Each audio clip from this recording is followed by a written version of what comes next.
Devon, we got it. We got it.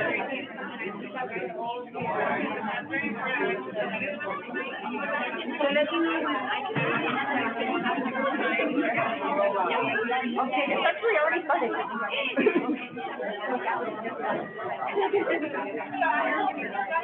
Okay,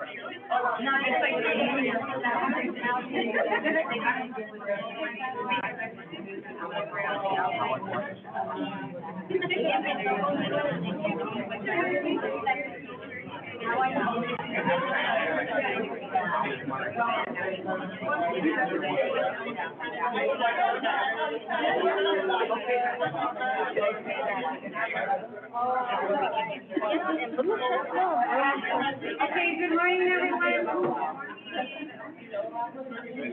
Are we ready?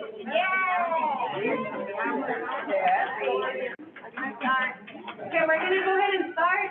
If we can all be in silence mode so we can see if we can hear the video, we're just gonna test it.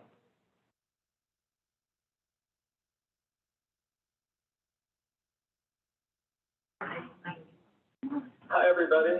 I'm going to talk about the WEOU formula eligibility. Can you guys hear? 681 Okay, to 210. No, louder. Louder? Can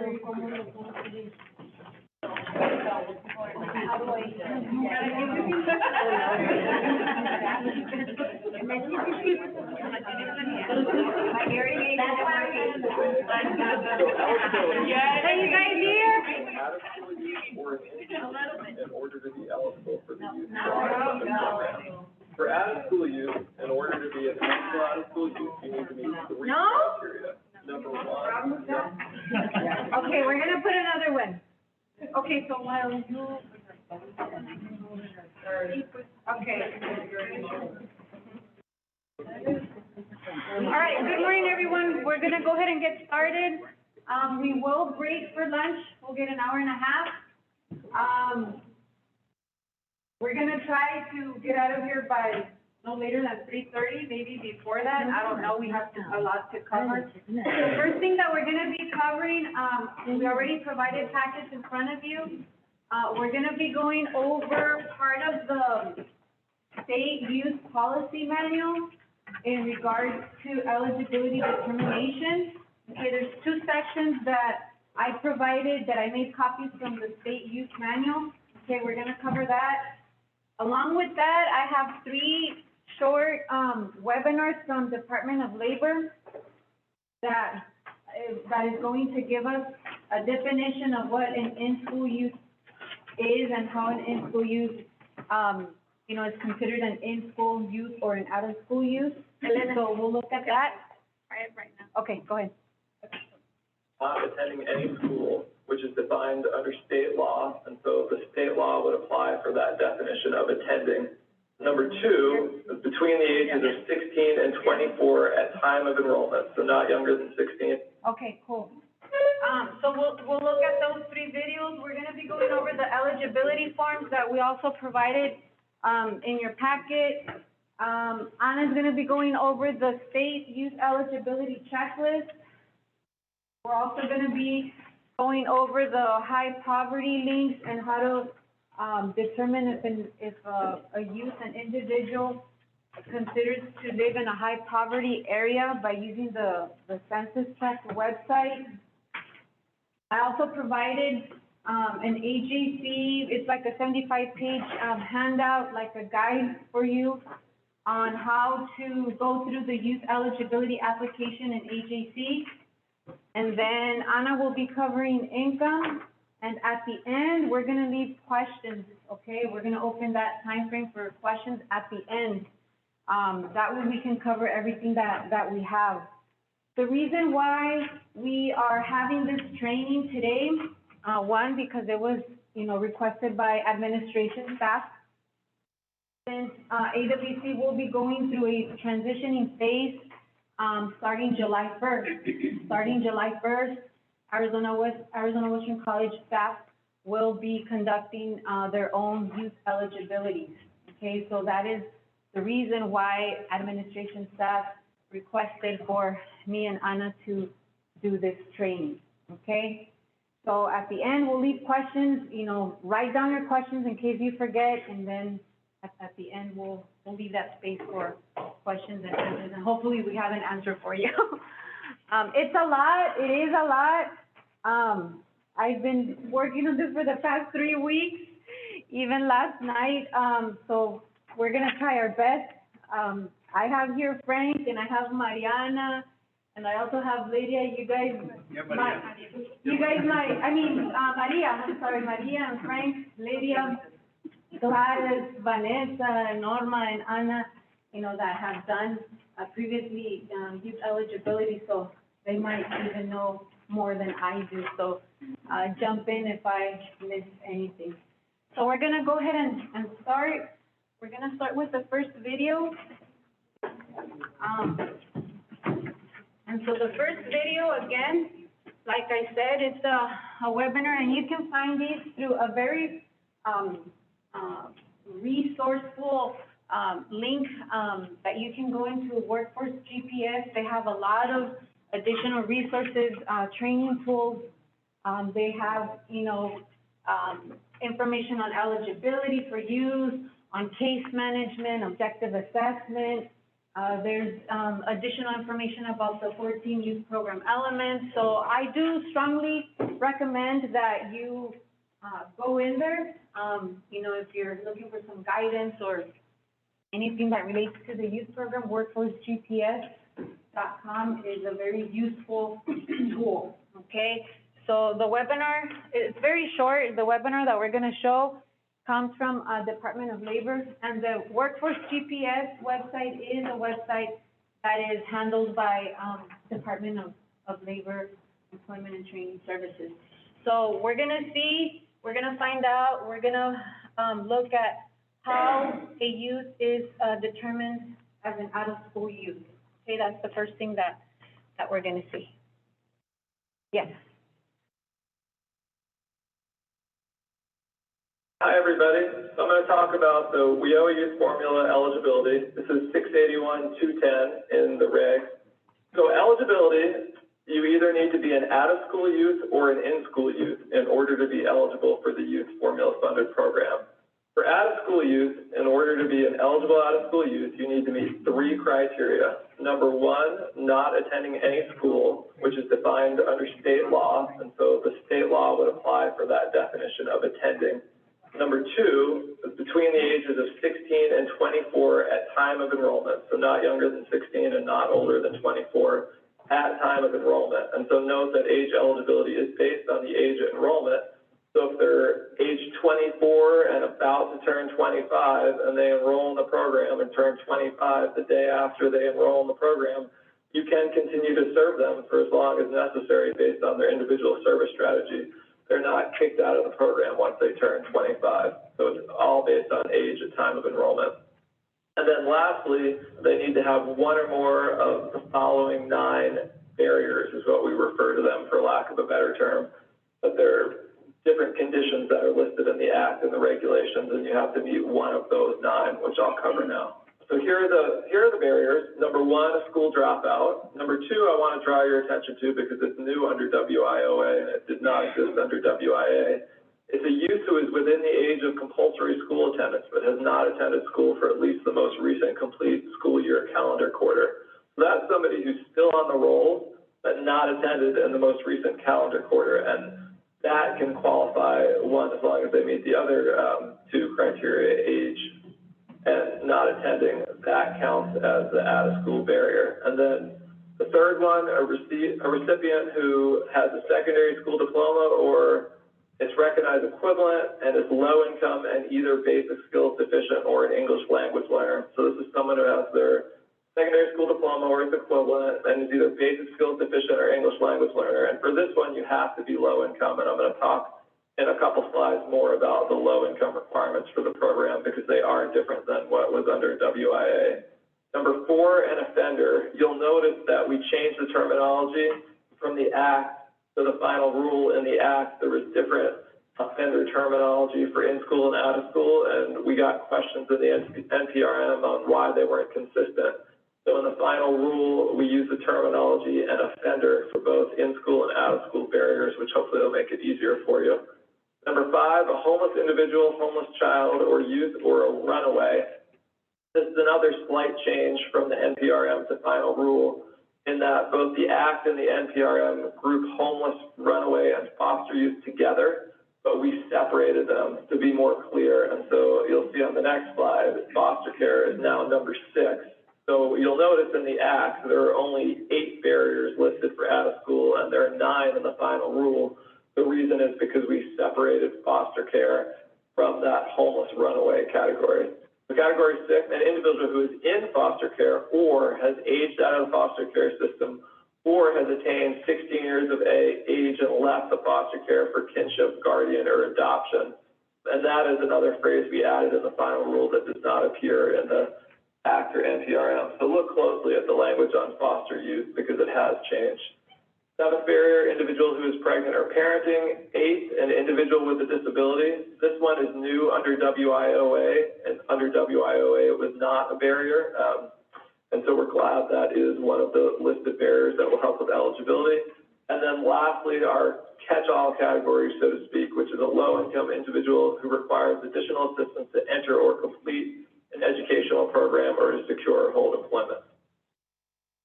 So now I want to talk a little bit about how low income comes into play for out-of-school youth.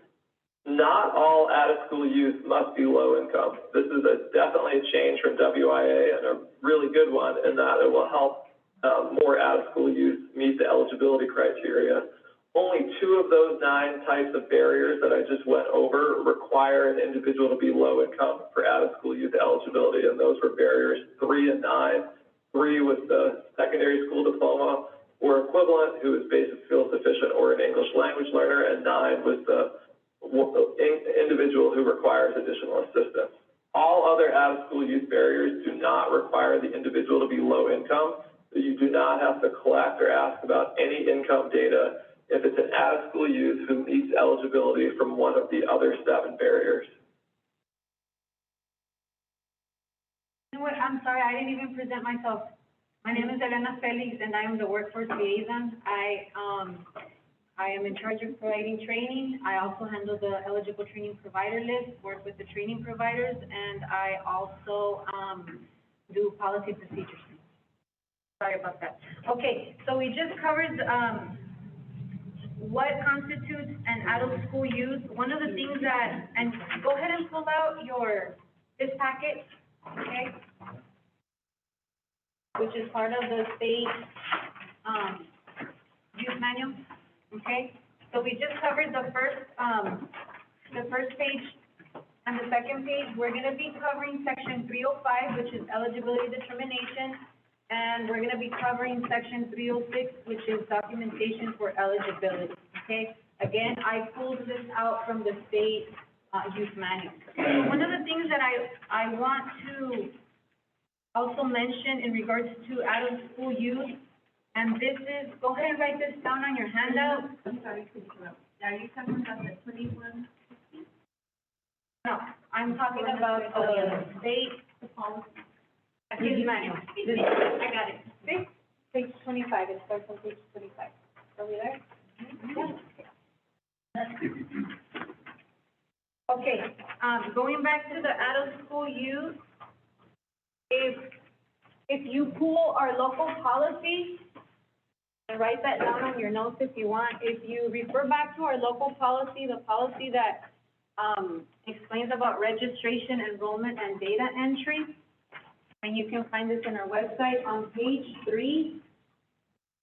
I just want to read number 5. It says, when enrolling a 24-year-old in the program, staff must ensure that all of the services have been added to the service and training plan in AJC prior to the youth's 25th birthday, or else the AJC system will prevent the enrollment in the program because it's going to throw it off to be considered an adult. Okay? And then, I'm sorry, where are you reading? Yeah. Yeah. Okay, I just said that I was referencing myself to the local policy that is on the website. You guys don't have that enrollment. Yes. Registration and enrollment.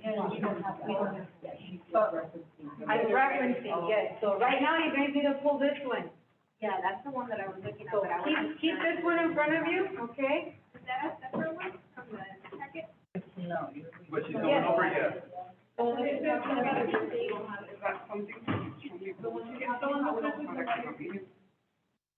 You don't have it? And then what's the website? Can that be pulled up? I know. That's what I'm looking at. You can put up our local policy number 5 up there.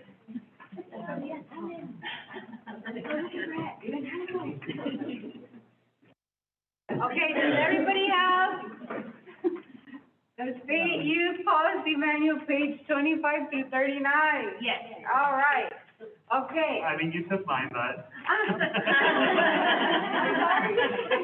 Wanted me to show it, Can we pull up the local policy there? You can Um, pull it up on there, the number 5. we can, yes, go into YPIC, And that way people can see how to get there. good idea. So, we're still on this, but I'm referencing to our local policy, okay? Page 3, since we're talking about out-of-school youth, I just wanted to point out piece of information that's in there. All the way down.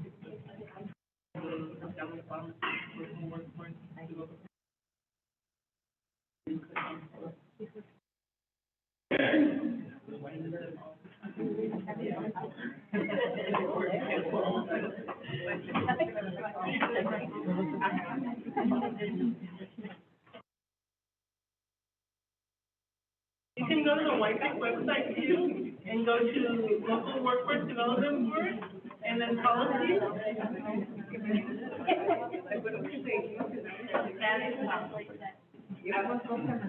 So you could either go through Arizona at Work Workforce or YPIC website.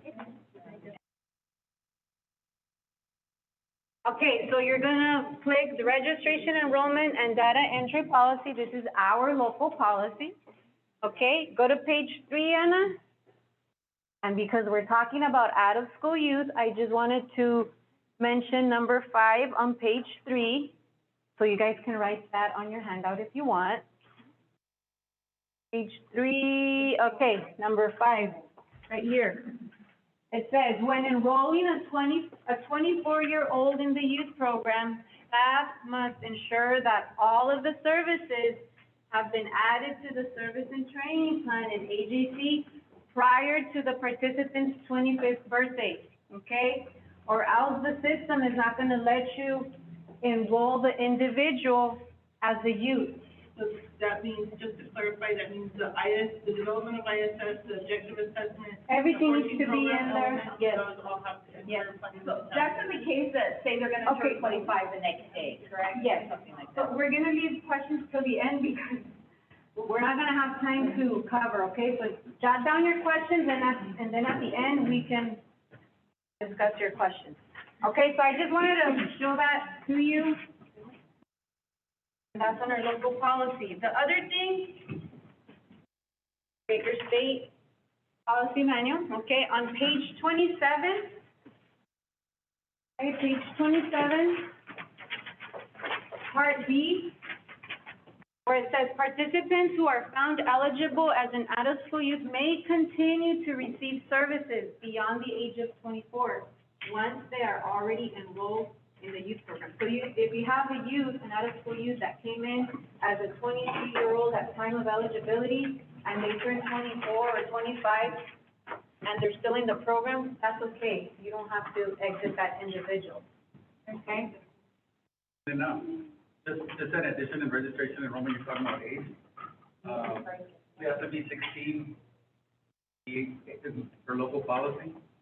In that enrollment, they have to be 16 because it tells us that they have to be 14, and we kind of, went back and forth on that. Okay, for out-of-school youth, the age is 16 to 24. They have to be 16 for an out-of-school youth. On page 26 of your handout, go to page 26. Page 26, for an out-of-school youth, number 1, not attending school. Number 2, not younger than age 16, so 16 through 24. They cannot be older than 24, otherwise they'll be considered an adult. For out-of-school youth. We're going back and forth on adding a 15-year-old who was in school. So, yeah. Because by law, they should be in school as a. So for out-of-school youth, to be considered an out-of-school youth, based on Department of Labor, what we just heard, and state policy that goes along with Department of Labor for an out-of-school youth is 16 through 24, okay? All right. So that's an out-of-school youth, and everything that was mentioned right now on the webinar is here. I just wanted for you guys to see the video and not me go through the manual, okay? But everything that he said is here, okay? All right. So that's an out-of-school youth. Now we're gonna put the in-school youth. And we're gonna see who is considered an in-school youth. So you gotta think that when your individual comes through your doors, you need to find out, okay, does the youth fall as an in-school youth, or does the youth fall as an out-of-school youth? How are you gonna determine that? Well, this is what we're covering right now, okay? We're gonna cover now in-school youth,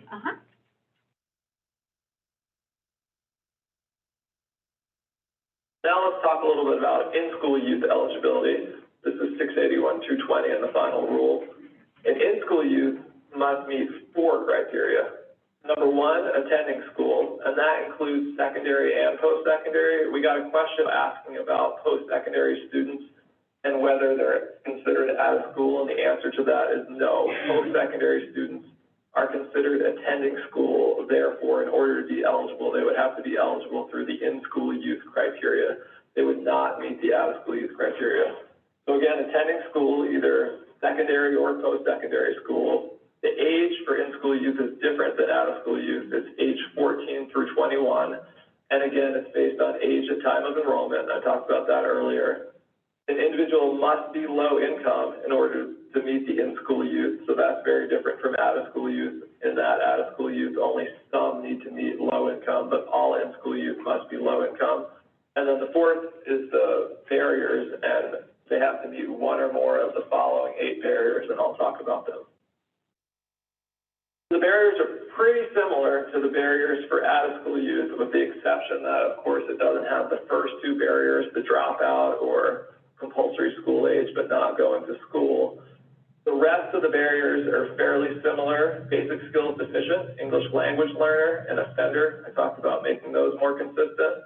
Homeless individual, homeless child, youth, or runaway. Number 5, individual in foster care or aged out or attained 16 years of age and left foster care for kinship, guardianship, or adoption. Again, just like for out-of-school youth, we separated the homeless from the foster care. So there are 8 barriers listed in the final rule as opposed to 7 that were listed in the Act and NPRM. 6, an individual who is pregnant or parenting. 7, individual with a disability. And finally, that catch-all category of 8, an individual who requires additional assistance to complete an education program or secure or hold employment. The language for that one is slightly different. It doesn't have the phrase "to enter," since an in-school youth would already be in an educational program, so that's the difference between the in-school and out-of-school youth. Requires additional assistance language. Now, I want to talk a little bit more about low income. Low income, as I said, applies to all in-school youth, and youth with a disability, you base it on their own income rather than their family income. Secondly, I want to note that WIOA includes 2 new ways to document low income, which we're very excited about. This will hopefully help you make it much easier to document most of your low-income participants. For in-school youth only, if they're eligible to receive free or reduced price lunch, then they automatically are considered low income. That's something we had under JTPA. We didn't have it under WIA, which was much to everybody's chagrin, and now it's back under WIOA, so we're very pleased with that. And then secondly, a new one under WIOA is if a youth lives in a high poverty area, they are automatically considered low income, and in the final rule, we define high poverty. Poverty is at least 25% poverty rate. We have more detail on census tract and so forth of where you need to be for the poverty rate, but we dropped it from 30% in the NPRM to 25% poverty rate in the final rule based on a number of comments. And then lastly, related to low income, WIOA allows a low income exception, which is very similar to the exception we had under WIA, where 5% of WIOA youth may be participants who ordinarily would need to meet low income, but they they don't have to for this exception. So this is of your subset of people who would have to be low income, your in-school youth and your out-of-school youth, who are one of those two barriers where you're required to be low income. And of that group of people, up to 5% don't have to be low income, so that's the 5% exception. Now I want to talk briefly about that requires additional assistance barrier, which is that final catch-all barrier for both in-school and out-of-school youth. We talked a little bit more about this in 300 and 310 of Section 681. Firstly, I want to make sure everybody knows that you must have a definition of what it means to require additional assistance at either the state or local level. If the state chooses to define it, the definition must be included in the state plan. If the state chooses not to define it, then the local area must define it, and that definition must be in the local plan. And then secondly, I want to point out, and this is a really big change from WIA to WIOA, is there is a new 5% limitation on this requires additional assistance barrier for in-school youth only. And this is one that's hard to catch if you're just reviewing the act, so I really want to point it out. And what it means is that for in-school youth only, when you're doing in-school youth eligibility and they need to meet one of those 8 barriers, only 5% of all your in-school youth can meet that last barrier of needs additional assistance. For all your other in-school youth, they must have one of the other 7 barriers. And this is a big change. If we look at the data under WIA, we see that more than half of the in-school youth participants use that requires additional assistance barrier under WIA, and now it can only be up to 5%. So that means a whole lot of in-school youth that need to meet program eligibility through a different barrier than that requires additional assistance barrier. So make sure you pay close attention to that. Okay, so on the state youth policy manual, page 27, Section 02, in-school youth, one of the things that I want to, go over or kind of like emphasize, number one, at this time, I know that Arizona Western College is not contracted to serve in-school youth, okay, at this time. And then, number two, on Part B, where it says not younger than age 14 or older than age 21, okay? I know that it says 14 through 21, but at this time, our administration staff, the board, has decided not to serve youth that are 14 or 15-year-olds, okay, or in-school youth. Okay, that, and then there was something else that I wanted to cover. Okay, on that same page, page 27, number 6. I'm sorry, not number 6. Part C, where it talks about the low income. Again, for in-school youth, they have to be low income. Okay, they must. I just wanted to point that out. And then page 28, if we turn to page 28, Part D, it says if a youth turns 21 during participation, the youth may continue to receive services. So again, if you have a 20-year-old, they're still in the program and they turn 21, that doesn't mean that you have to exit that youth. You continue to serve them, okay? Great. Okay, so we covered what is classified, an individual that is classified as an in-school youth. Now, on your handout, we're still on your handout, page 28. The next section talks about eligibility barriers and the definition. So on Part A, it describes when a youth is considered basic skills deficient. Okay, I'm on page 28. Go ahead and highlight on number 1 where it says that if they are at or below an 8.9 grade level, then that individual is considered basic skills deficient. Okay, so highlight number 1. Okay, page 29. Part B, it gives you the definition of who is considered an English language learner. Okay, we're going over the barriers. Okay, page 29. So highlight B, it gives you the definition of what is considered an English language learner, 1, 2, or 3. Okay, on number 3, it gives you the ways or the methods that An English language learner can be assessed for basic skills. Okay, I'm not gonna read page by page because it's too much, but I'm just pulling out, like, the, I don't know, the thing that highlights the most or pops out, and you guys can highlight that, okay? Part C on page 29, dropout, okay, is defined as someone that is no longer attending school, okay, and who has not received a secondary diploma or a GED, so highlight that. Also, individuals who have dropped out of post-secondary, it says are not considered dropouts. So highlight that. Okay, those individuals that drop out of post-secondary are not considered dropouts for purposes of youth program eligibility. Okay, so we're looking at each, the youth barrier, okay, and how, you know, it's being defined. Part D on page 29, it's giving you the definition of an offender. What is considered an offender? 1 and 2. Page 30, Part E, okay, it's giving you the definition of a parenting youth, okay? Who is considered a parenting youth? So go ahead and highlight that.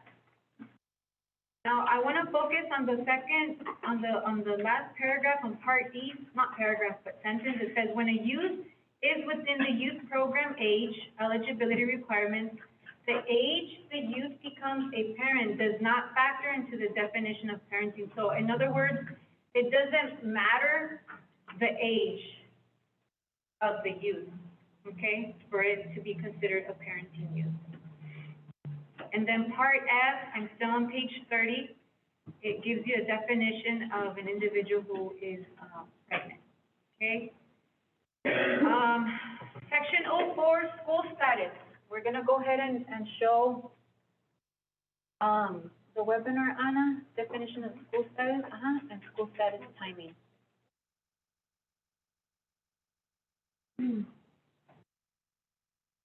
Definition of school for in-school youth and out-of-school youth. This is something, the language changed a little bit from the NPRM to the final rule, so I want to point that out. The department does not consider the following to be schools: providers of adult education under Title II of WIOA, the Youth Build program, the Job Corps program, high school equivalency programs, or dropout re-engagement programs.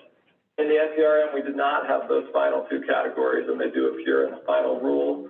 So if an individual is in any of those types of programs, we don't consider those programs to be schools. Therefore, a youth would be considered an out-of-school youth for purposes of WIOA youth eligibility if he or she attends any of those programs I referenced in that previous slide. There's one exception to this, which is youth attending a high school equivalency program funded by the public K-12 school system. If they are classified by the school system as still enrolled in school, then they're considered an in-school youth. Timing of school status, just like age, it's based on time of enrollment. So whatever your school status is, in school or out of school youth, that's what it will remain during your entire stay in the program. It does not change during the program. So if you're an out-of-school youth at the time of enrollment, you are an out-of-school youth for the entire stay in the program. If you're an in-school youth at the time of enrollment, you're an in-school youth for the entire stay in the program. An example, if an individual is out of school at the time of enrollment and then the program enrolls them and helps them get back into high school, that individual is still counted as an out-of-school youth throughout the program for purposes of the minimum 75% out-of-school expenditure rate, which we'll talk about in a little bit. And then likewise, if someone is an in-school youth at the time of enrollment, let's say if they're in high school, and while they're in the program, they graduate high school and don't go on to college and they're out of school, you cannot change their status to out of school. They are still considered an in-school youth for their entire stay in the program. Okay, so what he covered is on page 30, okay? So the school status doesn't change, and that is the first paragraph mentioned on page 30, okay? Part A, it explains when the youth is not attending school because they are on break, okay? Winter, spring, fall, summer, okay? But they are still enrolled in school, and after the break, they go back, you know, to attend school. That is considered an in-school youth, okay? And then go ahead and highlight on part A, the last, sentence. It says the same applies when a youth is planning to attend a different school after the break. Okay? B, and that's what he just mentioned as well. Go ahead and highlight B.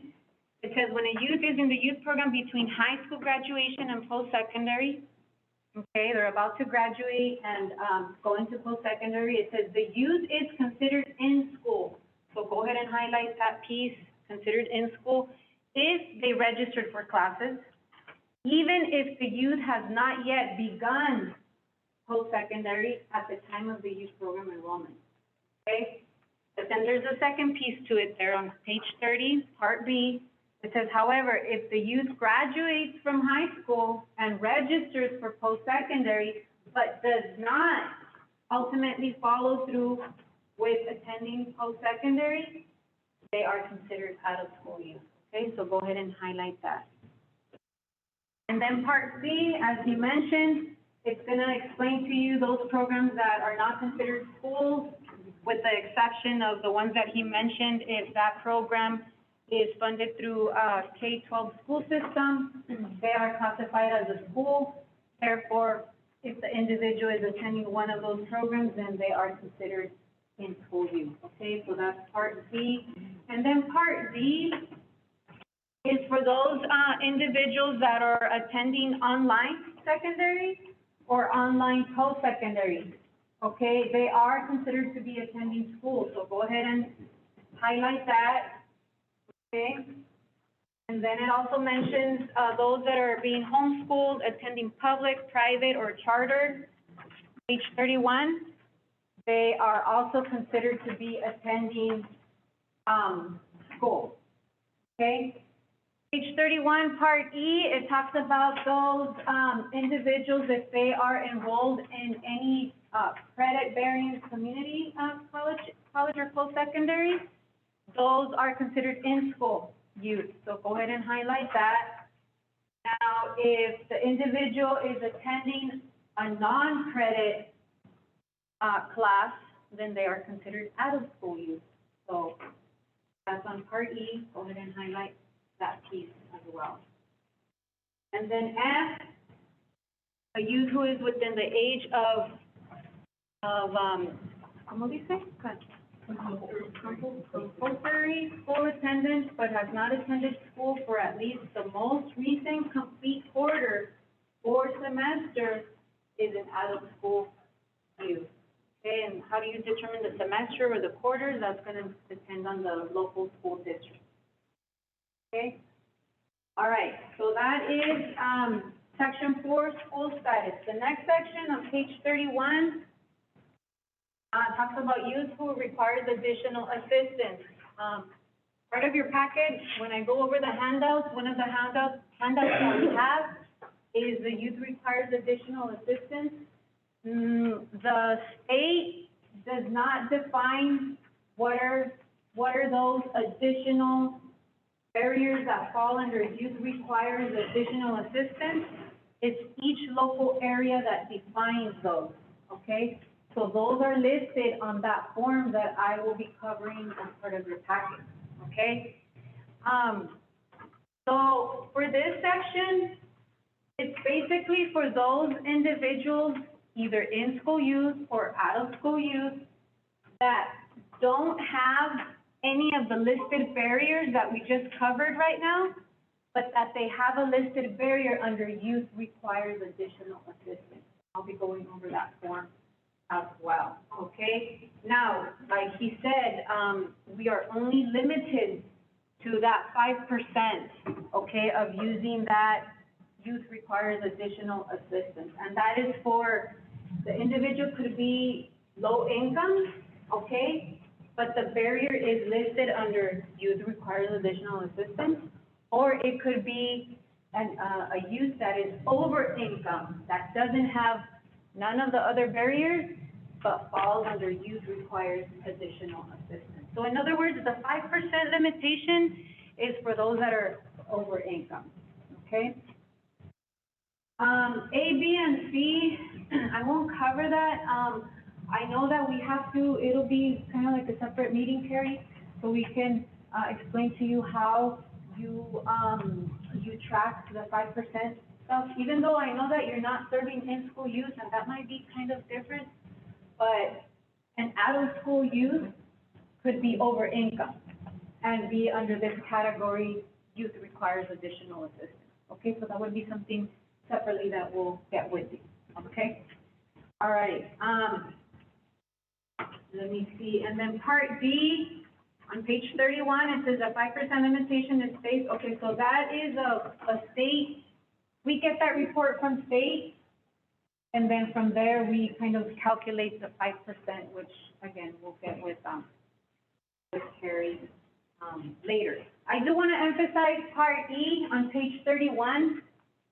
It says local boards should focus on serving in-school youth who are eligible based on barrier criteria such as homeless, foster offender, to eliminate exceeding the 5% limit. Okay, so we're supposed to be serving the ones that are most in need. Yes, we have that little cap limit that we can bring those individuals that fall under this youth requires additional assistance category, but the priority, the ones that go on top of the list are those that have those other barriers. Okay. Page 32. Section 06, low income requirements. Again, low income applies to all in-school youth, okay, unless they fall under the 5% exception, which are your over income. And then the only two categories that you have to determine low income for out-of-school youth, like he mentioned, are those that have a high school diploma. So highlight B. Highlight A, all in-school youth must be low income, highlight that. And then B, highlight that for out-of-school youth only, if they have a diploma or a GED, highlight in addition, okay? It goes hand in hand. In addition, they have to have one of those three barriers, okay? So you have you have an individual who has a high school diploma or a GED, and they're either basic skills deficient, or English language learner, or needs additional assistance. Oh, go ahead, Megan. Oh, sorry. I just want to clarify, for the 5%, I don't know if this has changed, the 5% is all the youth program, not MLK and not, they're not going to have, right? Yes, correct. Can you explain that way we understand that? Yeah, it's gonna be everybody, because now the report you've been giving the report only to Frank, but because youth services, AWC will be doing their own eligibilities, and if a youth comes through as over income, it's not gonna be just a report, for AWC. No, it's as a whole. As a whole, we have two service providers, AWC services, but the report is gonna be as a whole. Yeah, but somebody has to keep track of it. Well, yeah, somebody has to, yeah. Yeah, that's what they're doing with youth services, right, Fran? Right. Yeah. Somebody just keeps track of it. I'm not keeping track of it. So they're gonna have to, you guys are gonna have to work together. 5% are going to be included in that. See, everybody's included, Yeah. not two separate. It's 5% for our local area. not Exactly. 5% Yes. So they have to. So they're gonna have to continue. So, the directors get together to find a system and track the system to keep that, because if you do overserve them, that's a problem. Okay,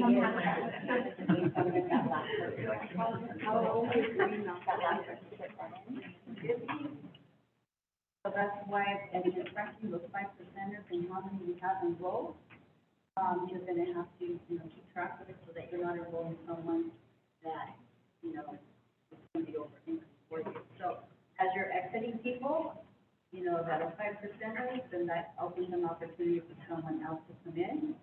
But you have to really look at that very closely. Is that 5% free throughout the duration of the fiscal year as you enroll participants that initially met the 5%, you know? There's actually a formula. Yeah. There's a formula, it's kind of, confusing. I'm not gonna go into it, because, I mean, that would be either Carrie or Frank. Yeah, it wouldn't be something that you would be Okay, keeping so that's track. not No, we something that wouldn't keeps track. managers track? No. Okay, good. It's a very low number, Yeah. and I usually don't wanna use it, because, If it's the same like with adults, more or less, that 5%? well, no, they have 35%, No, so it's a lot more, so you could be bringing way more. So I guess you would have This to, is only 5%, as opposed to 35%. you would have to ask if the supervisor first before enrolling somebody that If would we even think qualify. about bringing somebody like that.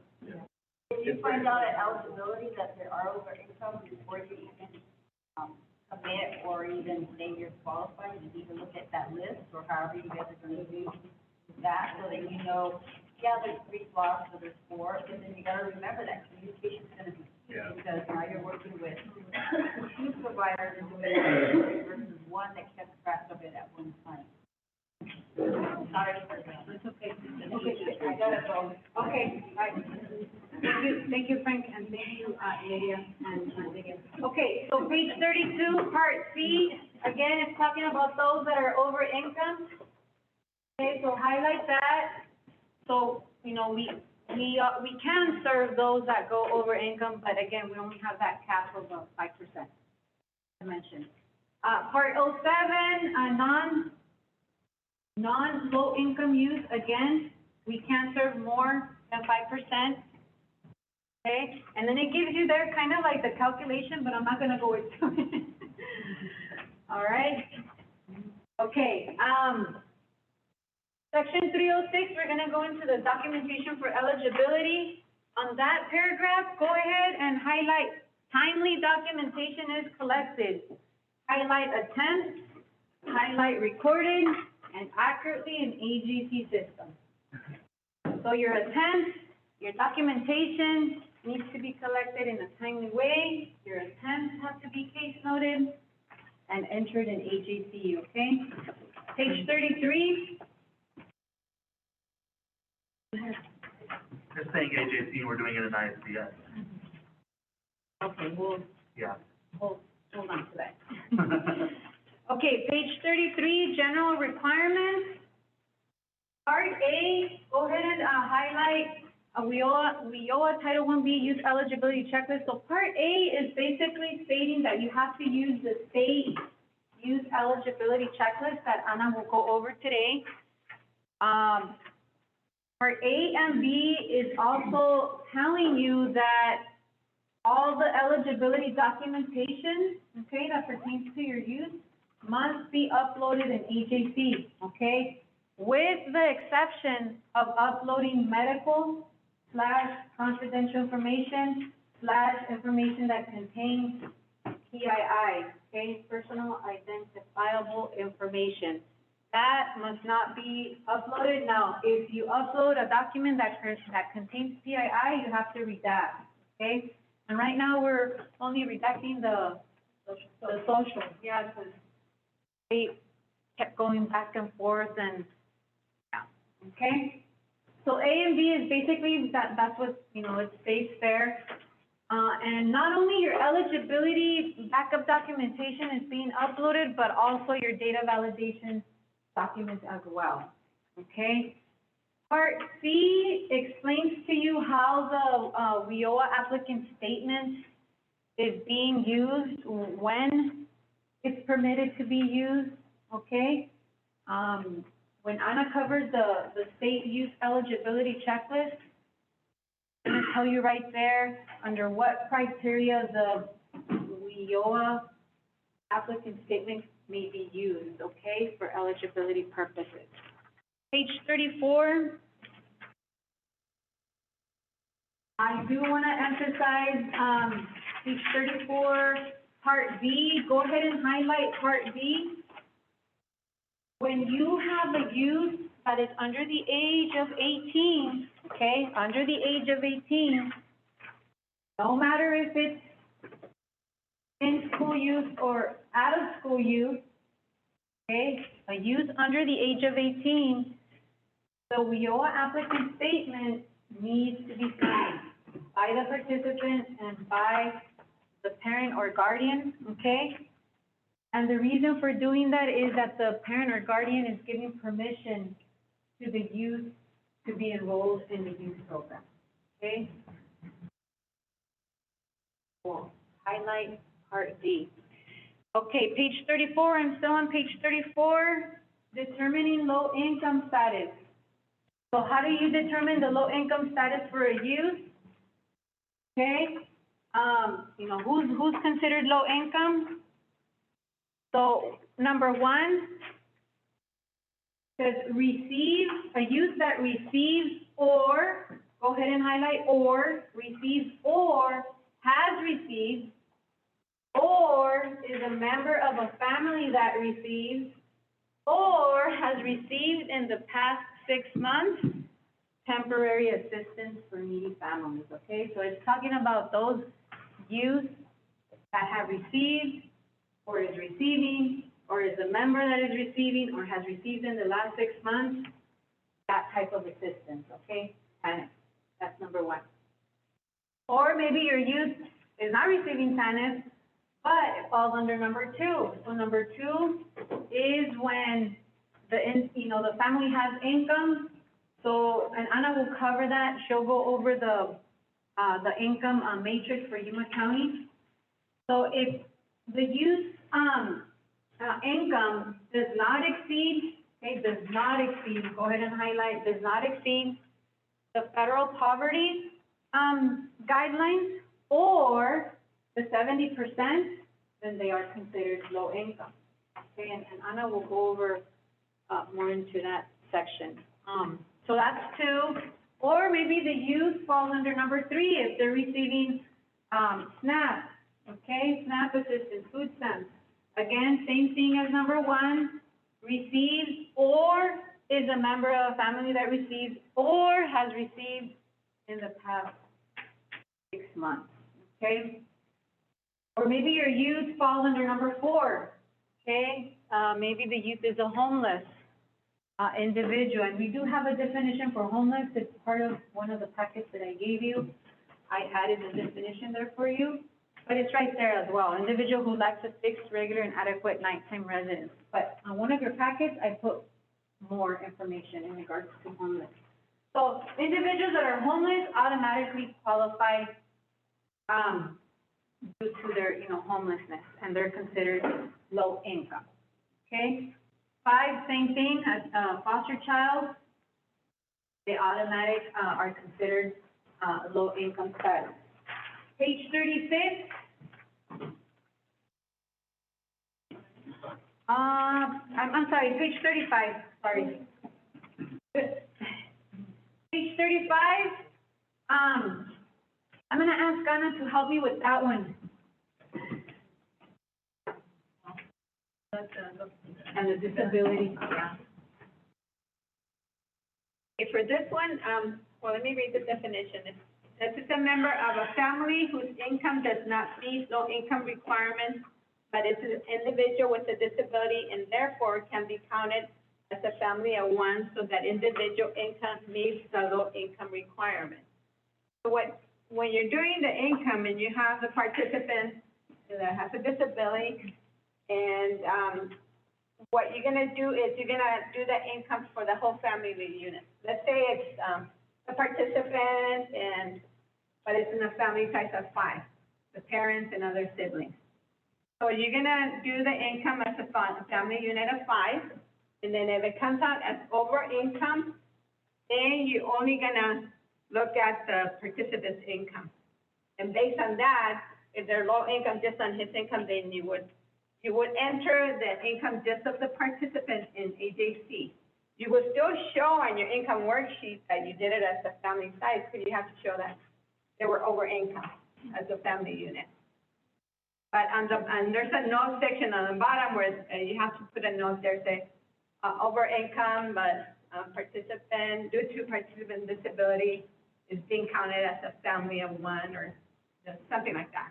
I remember typing the wording. But in AJC, you're only gonna enter the participants, if they have income. not the rest of the family.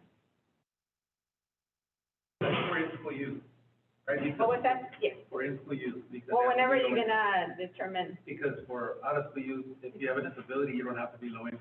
yeah, that's only when you're looking at, For employees. the. Okay, thank you, Anna and, Frank. Number 7, maybe your youth is receiving, supplemental security income or social security disability insurance. They would be considered low income. Number 8, again, the same thing as if they are receiving TANF or food stamps. But again, it's, number 8 is referring to, refugee cash assistance. So either they're receiving or is a member of a family that receives or has received within the past 6 months, okay? And then, number 9, maybe the youth is receiving or is eligible to receive the free or reduced, lunch, okay? And then number 10, maybe the youth is living in an area that is considered a high poverty area, that is 25% or more. That individual, based on their address, and we'll go over that, that individual is automatically considered low income. Okay? B, now, for B, if the client did not fall on any of the ones that I just mentioned, then that, and if there's income, in the family unit or, family unit, then that is when you must use the Yuma County Income Matrix table that Anna will go over, okay? To determine the low income status. So number 1, go ahead and highlight number 1. It says youth services provider staff must use the high poverty guidelines column or the 70, okay? Based on the family size to determine the low income status. Okay, now on number 2, I know that at the end it says that if the income is more, it's above those 2 columns, we cannot enroll the youth, but we can. If we, again, we're talking about the over income, the 5% cap limit. If we have that availability, then we can, okay? And then 3, if the family income is less, okay, even less than what is on those, the high poverty column or the 70%, well, of course, they're gonna meet the low income because it's even less, okay? And they can be enrolled. Next section, page 36, it covers, the includable and excludable income. Part of your handout, we have that for you. That way you can see what is included as income and what is not when you are calculating your income. Okay? Page 36, part B gives you the definition of a family. Okay? And then, section 03 in the high poverty area, again, it's based on the participant's, home address where they are, the residents. And we will go over those steps later on throughout the day to show you how you can determine if the youth lives in a high poverty area and the rate needs to be at least 25%. Okay? Page 37, we're almost done and then you guys can take a break. Page 37, Part B on the top, again, it's giving you directions to that website for the census, which we're gonna cover today as well. Part 4, income verification. Okay, go ahead and highlight the last, sentence. It says, low income verification attempts must be documented in agency undertakings. So we wanna make sure that we are doing that documentation in the system when we are gathering our backup documentation, okay, for income verification. Part A, it's just telling you, the income verification needs to be collected and uploaded in AJC. Again, what documents are you going to upload? You're gonna guide yourself with the state youth eligibility checklist that Hannah will cover, okay? Part B, again, it's emphasizing the WIOA applicant statement as your last resort, okay?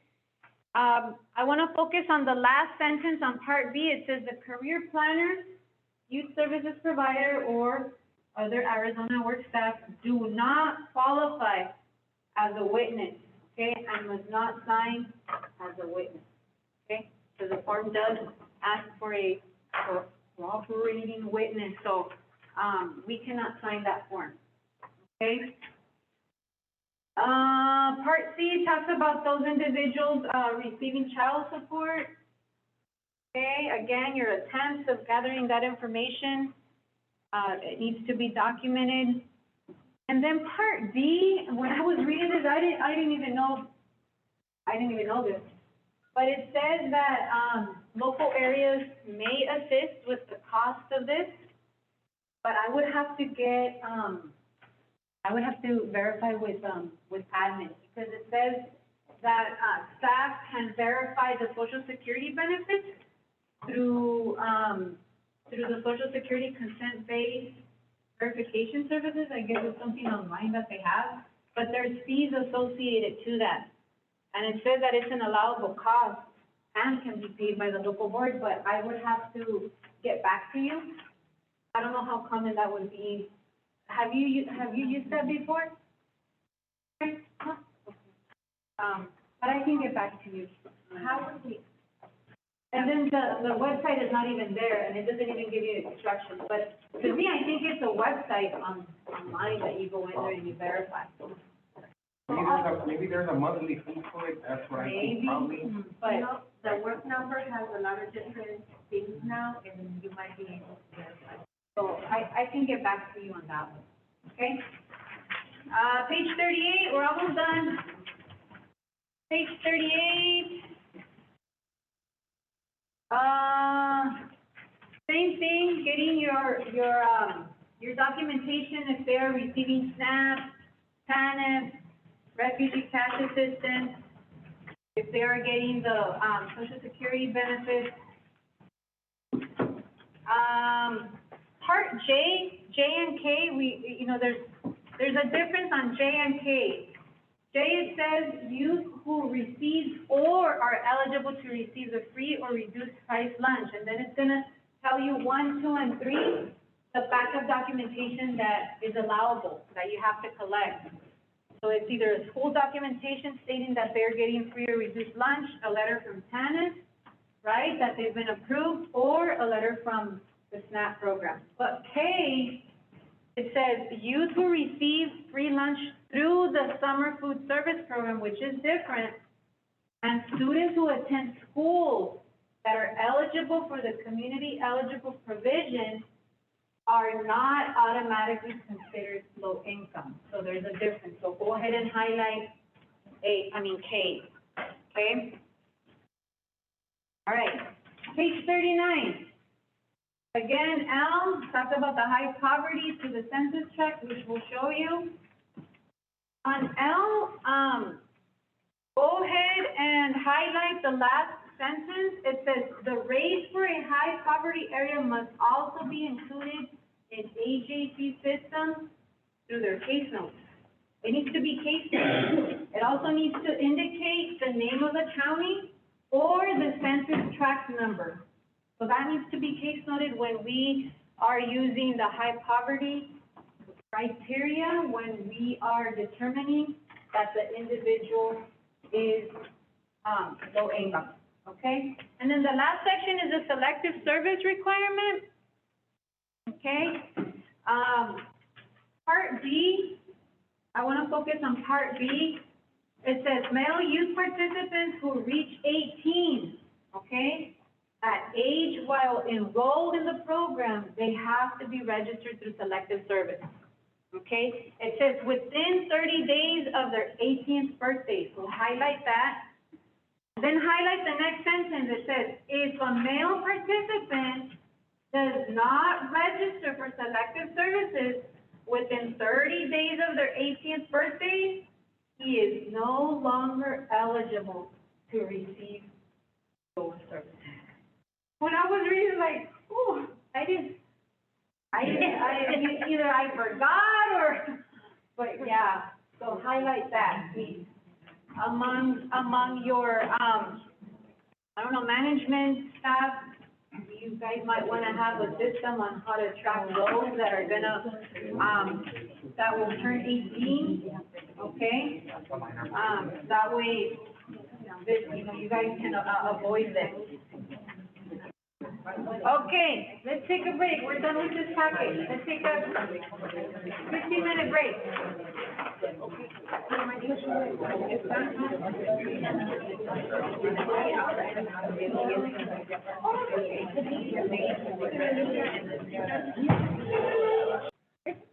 Okay, before I move into going over the eligibility, documents and this packet, since we've already covered eligibility determination, what's considered an in-school use and an out-of-school use, I wanna do the basic eligibility scenario tutorial. See if we pass this.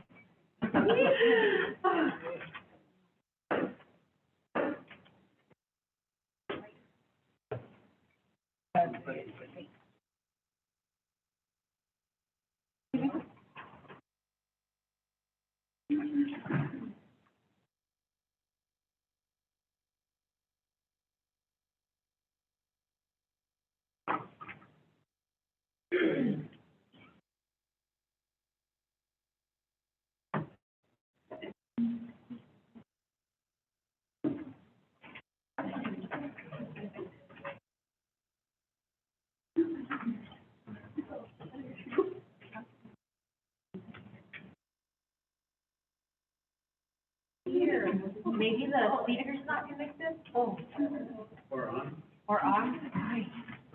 Oh, it's this one. No, we didn't turn it off. Siobhan, He doesn't have audio. no, it does. Ah, okay.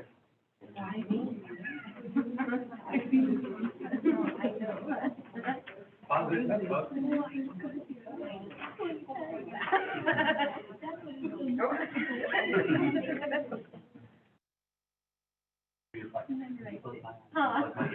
Because I knew at the beginning when I went in there, I couldn't hear, but then I had to get out and then go back in.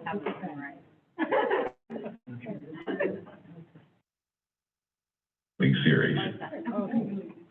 Determining eligibility for the WIOA youth programs may not always be clear-cut. Although the age requirement for in-school youth are now 14 through 21 years and out-of-school youth are 16 through 24, other barriers come into play when ascertaining youth eligibility.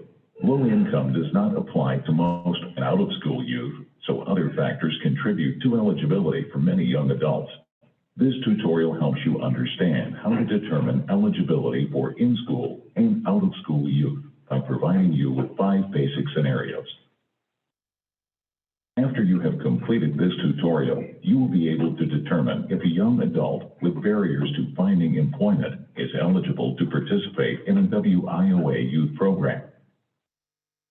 We have developed 5 basic scenarios to help you understand how to use regulations and requirements to determine the eligibility of youth for the WIOA youth programs you administer.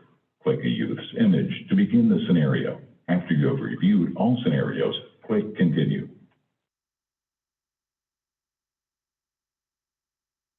Scenario 1. This scenario focuses on Chris, who is 19 years old, a high school dropout, and is not attending any school. Does the local WIOA youth program need to determine whether Chris is low income in order to do an eligibility determination? No. You are correct. Chris meets the criteria as an out-of-school youth without the need for a low-income determination. Chris meets the eligibility requirements as an out-of-school youth because he is not attending school, is between the ages of 16 to 24, and his barrier is a high school dropout. For out-of-school youth, most of the barriers do not require the youth to be low income, and being a dropout is one of the barriers that does not require the youth to be low income.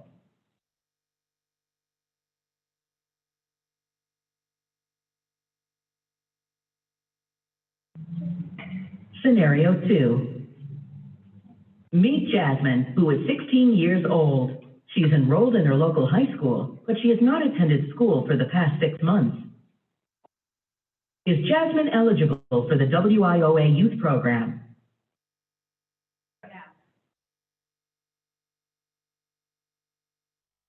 You are correct. Jasmine is eligible for the WIOA Youth Program. What is her school status?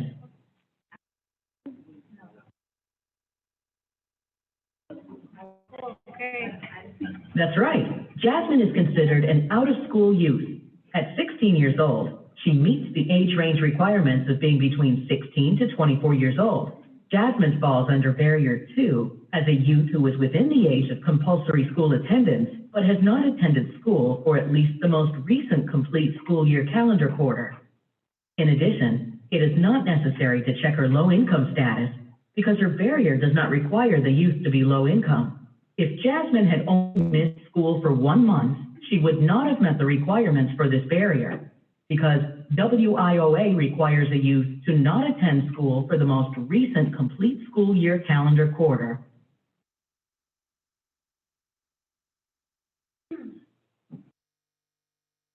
Scenario 3. This is Juan. He's an 18-year-old senior at his local high school. Juan is an English language learner. English is his second language. He is not eligible for free or reduced price lunch, but he lives in a census tract with a poverty rate of 28%. Is Juan eligible for the WIOA Youth Program? That's correct. Juan is eligible for the program as an in-school youth. Juan qualifies as an in-school youth based on his age, his attendance in high school, his English language learner barrier, and the fact that he lives in a high poverty area. As an in-school youth, Juan is required to be low income, and while he is not eligible for free or reduced lunch, he does meet the definition of low income because he is a youth living in a high poverty area. As discussed in section 681.260 of the final rule, a high poverty area includes a census tract that has a poverty rate of at least 25%.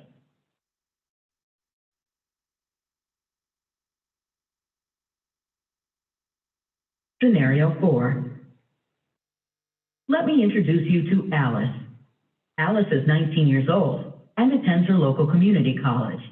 She has a disability and no income of her own. Alice resides in her parents' house, and their income is above the low-income threshold. Is Alice eligible for the WIOA Youth Program? Yes. You are correct. Alice is eligible for the WIOA Youth Program. What is her school status?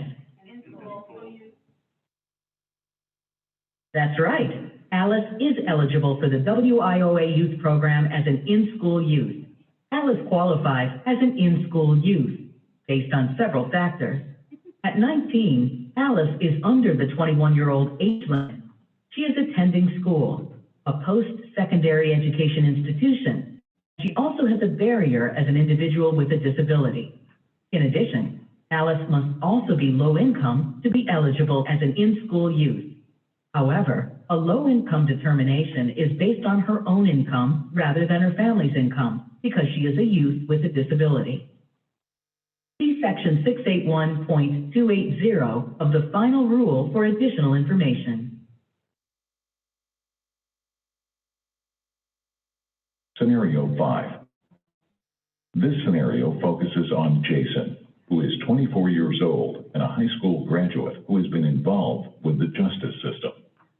Jason is currently working at a fast food establishment, and he is not attending school.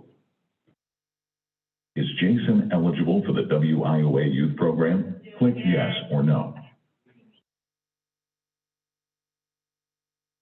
You are correct. Jason is eligible to participate in the WIOA Youth Program as an out-of-school youth. He qualifies as an out-of-school youth based on his age, as a result of not attending any school, and because he has the barrier of being a youth in the justice system. Jason does not need to be low income because this is one of the out-of-school youth barriers that does not require being low income. Jason can continue to participate in the WIOA youth program beyond his 25th birthday because age is based on the date that eligibility is determined. So if Jason is still 24 at the time of eligibility determination, he can continue to participate in the program for as long as necessary.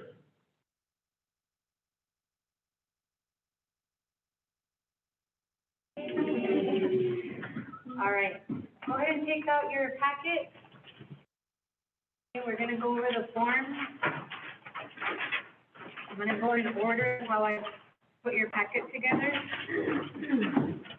Okay, so I'm gonna go over these eligibility documents. The first one that we have, and I provided you English and Spanish, okay, is the demographic form, okay? So the form is used to enter your, client's information, okay, into AJC.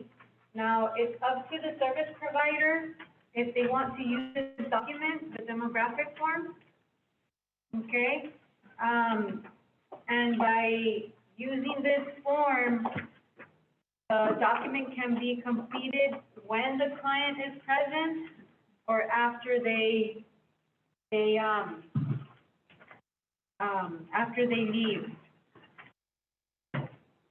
Okay, the majority of the questions that are listed on the document are in AJC.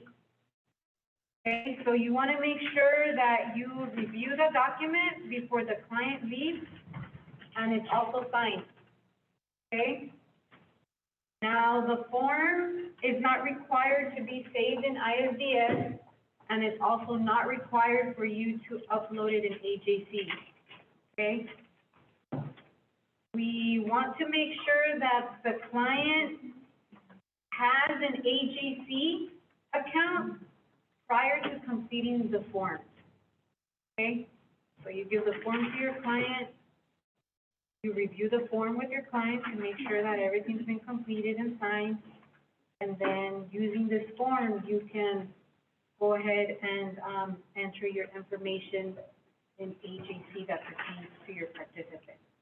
Okay, so it's up to the service provider if they want to use the form, the demographic. All right, the next form that we have is a veteran form. Okay, it only applies to veterans and spouses of a veteran. Again, it's used for data entry in AJC. Most of the questions that are here are in AJC. Again, you want to make sure that you review the document before the client leaves. The form is completed. The form is not required to be saved. Okay? All right, that's the veteran. The next one that we have is the signature sheet disclaimer form. Okay, it's both English and Spanish.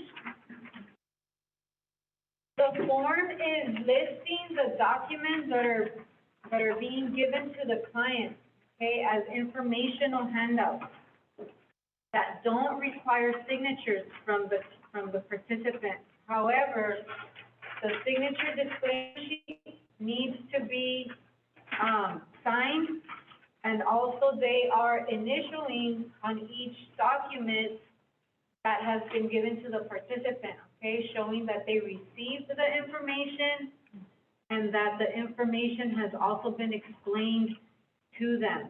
You just don't want to hand out the documents without explaining, okay? You want to explain the documents to the client. Also, by the client initialing this form, they understand that the program is not an entitlement program, okay? Services, are not always going to be guaranteed to them. The other piece of information that this document includes is that the client is aware that they are responsible for providing citizenship, right to work, backup documentation, okay? And that backup documentation must be current, must be up to date, and it is a responsibility of the participant to provide that backup documentation whenever it expires, okay? when citizenship, right to work, backup documentation expires, we are not allowed to serve the participant under WIOA. Okay, we would have to stop services until we get that backup documentation showing that it's. Okay. The second part to this form is the individual is consenting, that their information might be posted, okay, on WIOA publications or on projects, and they're either selecting yes or no if they give permission for Arizona at Work to share their information, their name or a picture or things like that. Again, the form needs to be signed and dated below, and the form at this time is being saved under ISDS. Okay? The next one that we have is, equal opportunity is a law. This form, English and Spanish, it also needs to be explained to the participant. It is given to the client as a handout, okay? The form is used to file a discrimination complaint, okay, if it involves cases of race, color, religion, sex, including pregnancy, childbirth, any related medical condition, sex, stereotyping, transgender status, gender identity. So if it involves any of those that are listed here, then it gives you it informs the individual on how to file the complaint. It gives you the process to follow, who to contact if the individual is experiencing any of those types of discrimination. It also indicates that the complaint needs to be filed within 180 days from the date of violation, okay? And at the bottom of the form, it also tells you the process when filing the complaint straight with the state of Arizona. Okay, so it's very important that you go over this document with your participants. The next one that we have is the problem resolution procedure form. Again, it's in English and Spanish. It's also another handout that is given to the participant, explained to them as well. This procedure has been established by Arizona at Work, okay, and all service providers must follow, okay, what we have here.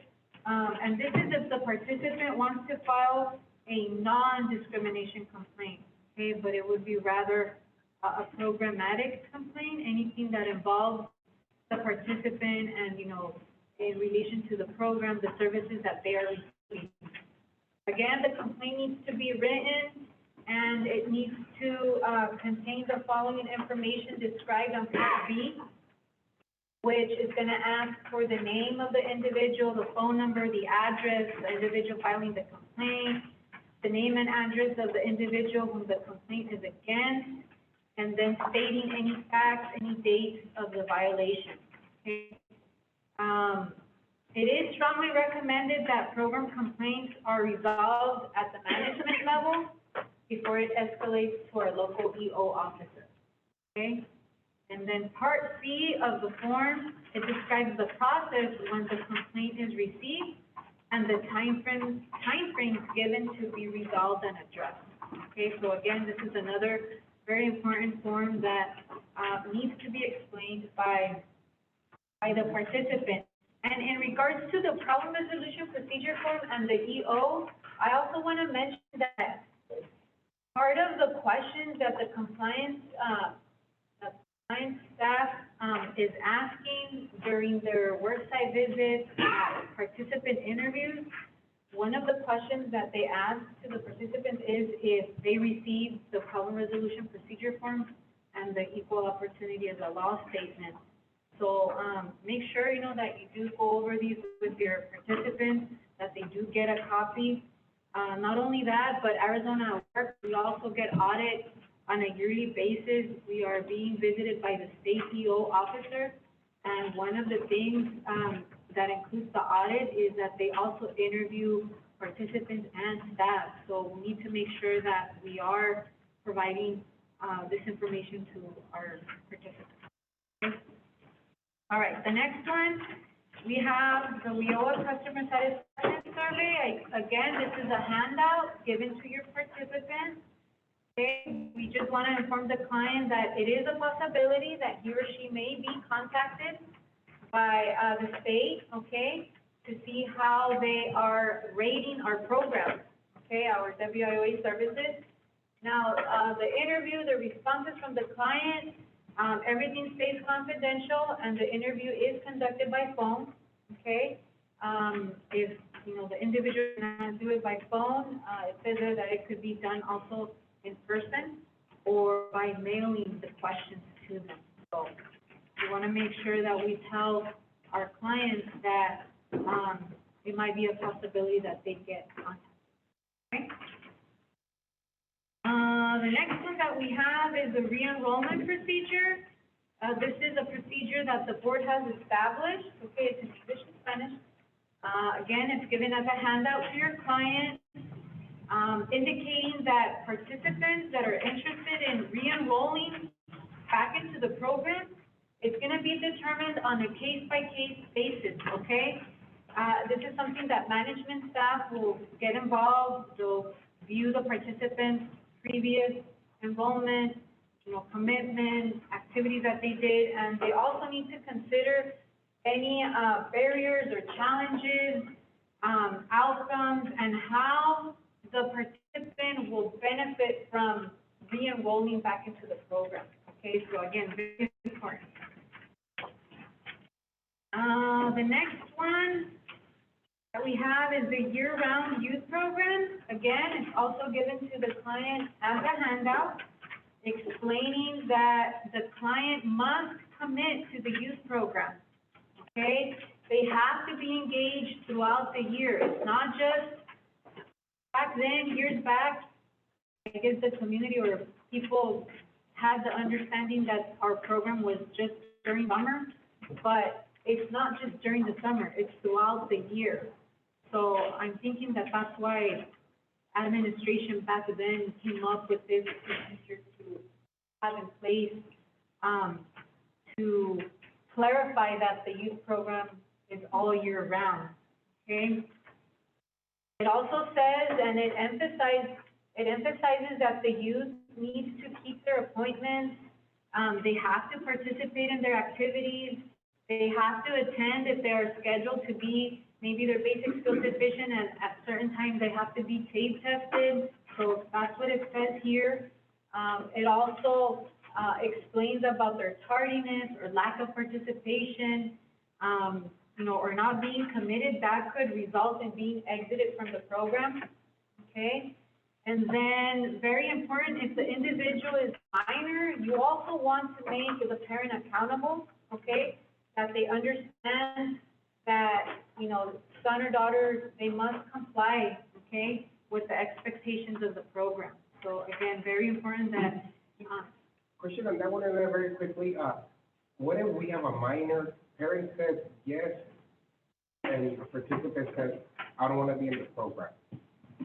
if it's a minor, I mean, Do the we follow parent is the the one. mom's directive? That the engagement falls on the participant? Well, I mean, it's if they're under the age of 18, you're under the parent's authority. Yeah. So, but again, what you wanna do, you take this out and you say, ma'am, you wanna bring your youth? He needs to comply. If he's not complying, then guess what? We're gonna have to exit him, and that's gonna hurt our program. So go by this. Go by this. So we can still exit participants if it's a minor, even if the parent is saying no, if we have documented everything properly that the participant is Yeah, not.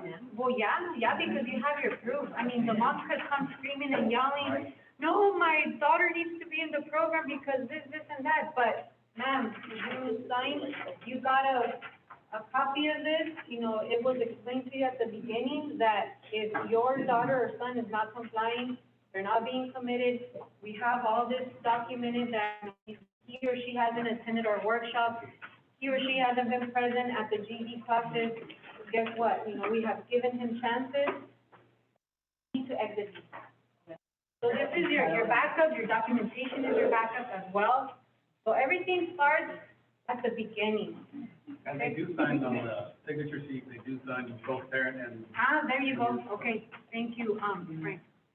Okay. All right, where did I leave off? Oh, the available services in Yuma County, I provided English and Spanish to you, okay? I did meet with Veronica because Veronica is the one in charge of updating this on a yearly basis. This is the most updated one from October of 2020. So if anything changes, she would be providing us the new one, okay? So again, these packets are given to the client as handouts, okay? It provides additional information of other resources available in our community. Maybe, services that we cannot provide under WIOA, but that maybe another agency here in Yuma, in our community, in our area, can provide these services to our clients. Resources such as education and training programs, shelter or social services, housing, counseling, transportation, everything's listed on here, okay? So very useful package. And to clarify, we need to be using this before we use WIOA services. Yes, thank you, Melissa. We also use that when it comes to supportive services, yeah. That's listed on the policy. Thank you. The next is the consent of release, okay? Form is used, it's in English and Spanish, to indicate that the client is giving us permission, okay, authorization to release their information and or share with other agencies as the ones listed on the form. It also indicates if client wants to view their file, okay? The form indicates that there must be a written consent, okay, to do that. And we strongly recommend that someone is present when the individual wants to review, their file, okay, to minimize liability. Clients can view their case notes, but they cannot get copies of case notes, okay? Nor case notes from the confidential file. The form is signed and dated by the participant, including their address as well. The document is uploaded in AJC as a supporting document. Okay? The form is also obtained at time of eligibility, updated yearly during participation, and at time of exit. Now, please note that the form that is being used at time of exit does not include dates to prevent the form from expiring. Okay, we've come across situations where we're trying to get employment verification from the employer, and they view the date, and they're saying, oh, your form is not current. So that's the reason why we remove the date from the form that is being used at time of exit, okay? So that's your consent release form.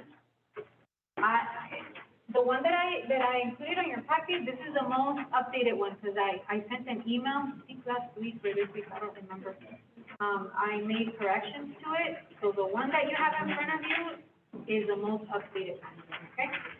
And just a reminder, when it says address, it has to be a complete address, including the city, the state, and the zip code. But not a PO box. Physical address, not a PO box? Correct. Physical, whatever is the physical? Physical. So what if they don't get letters at their physical? Then you put the mailing, But this is not you, the mailing anything. this is just a consent. That'll be the physical. There you go. Okay, the next one, we have the physician release form, okay? This form can be used at time of eligibility when participant discloses the disability, only when they disclose it, okay? And when they disclose the disability, they are required to provide medical documentation. Okay, so this form can be used as your backup documentation. Okay? Please keep in mind, it is important, this form does not get uploaded in AJC, okay? But it is placed in a sealed confidential folder, and those confidential folders must be stored in a locked cabinet at all times. Okay? I have a question, really quick. Did you say this is, and is this an alternate if they don't have a medical record, or is this additional? No, if you can't get the medical documentation from the physician or from the doctor, then you can use this because the physician Signed is off. signing. Okay, thank you. That's that. Next one is the reasonable accommodation request form. It's in English and Spanish. Okay? The form is used when the client is requesting accommodations, and it could be either at time of eligibility or any time during program participation. It's only when the client is requesting an accommodation, okay? The form must be completed by the client, not by the staff, by the client. Again, the form is kept in a confidential folder, okay? Staff must not initiate or ask client if they are in need of an accommodation, because we will get in trouble, okay? It is the responsibility of the client to inform staff of the requested accommodation, okay? So let them ask for it. Don't assume that they have a disability, because we're gonna get in trouble. Yeah, they have to disclose a disability. We can even ask them if they have a disability. They have to disclose. This one is the same thing, right? It's not uploaded to AJC, it's not school. Yeah, no, the reasonable accommodation form does not get uploaded in AJC. It goes into the confidential folder.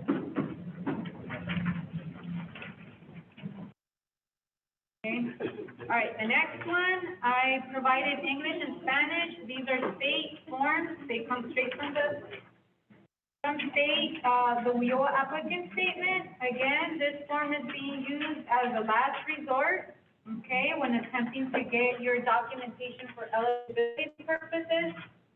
When you are using this form, you need to make sure that you are case noting your attempts, okay, trying to get that backup documentation that you can get to verify certain criteria that you're using this, okay? The form can be used to verify family size, youth offender status, education status, parenting pregnant, youth, in foster care, displaced homemaker, date of dissolution, address. So it gives you instructions on the form. And then applicant needs to sign, provide that statement of how the document is being used. This form is being uploaded in AJC, okay? The form gets uploaded in AJC. All right, the next one that we have, youth requires additional assistance, okay? Like I had mentioned before, the form identifies the barriers that the board, our local board, came up with and defined, okay?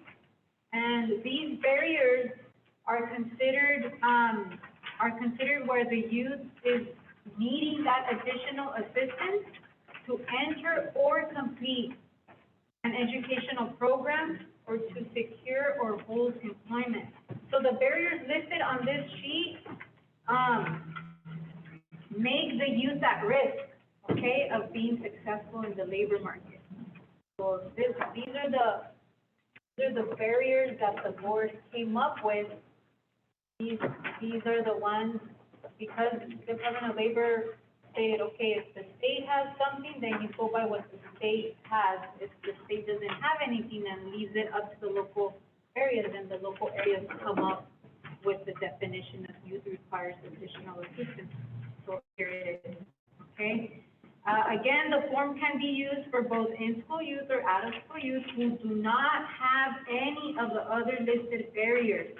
as described in the state youth policy, okay? But they fall under one of these that are listed. Client must indicate, okay, what barrier applies to them, and backup documentation must be provided. Okay, the form is signed and dated by the participant. If the individual is a minor, again, it gets signed by the parent or guardian, and the form is uploaded into AJC. Okay? Hold on to your, well, go ahead, No, I think this one's quick. If they have multiple needs on there, do you need to check all the ones that apply or just one? well, it says one or more, I mean, if he has more than one, yes. Okay, the next one that I included, I think Anna's gonna go over this one, list of acceptable documents, columns A, B, and C.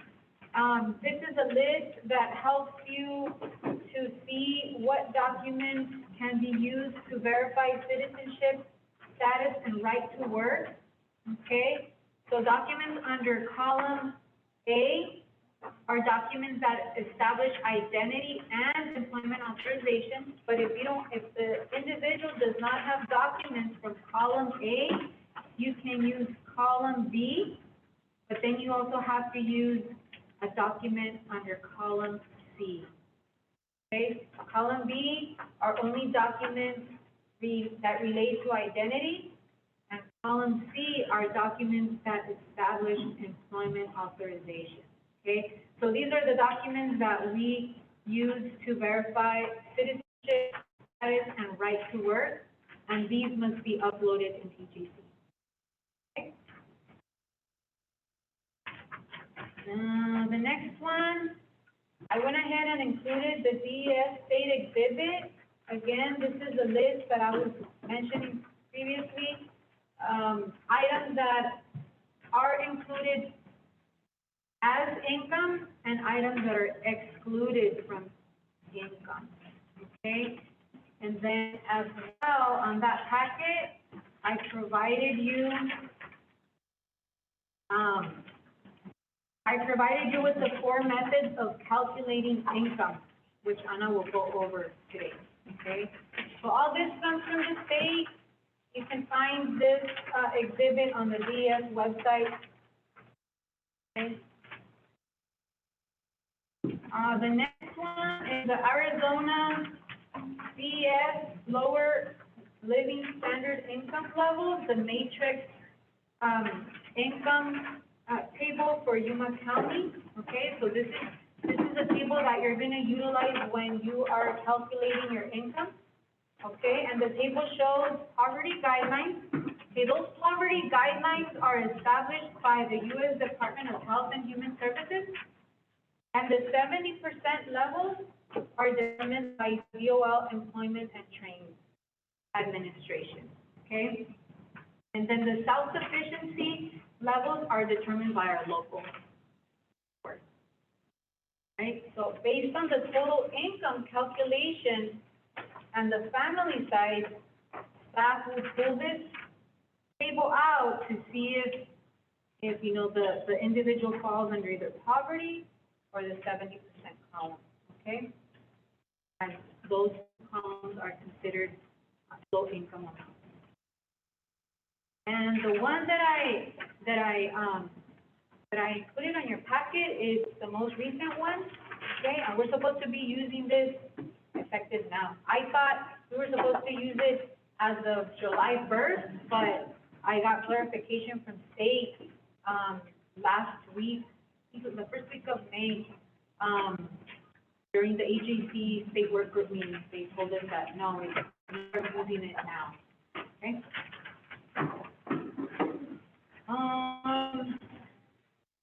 The next form that you have in your packet is the income worksheet.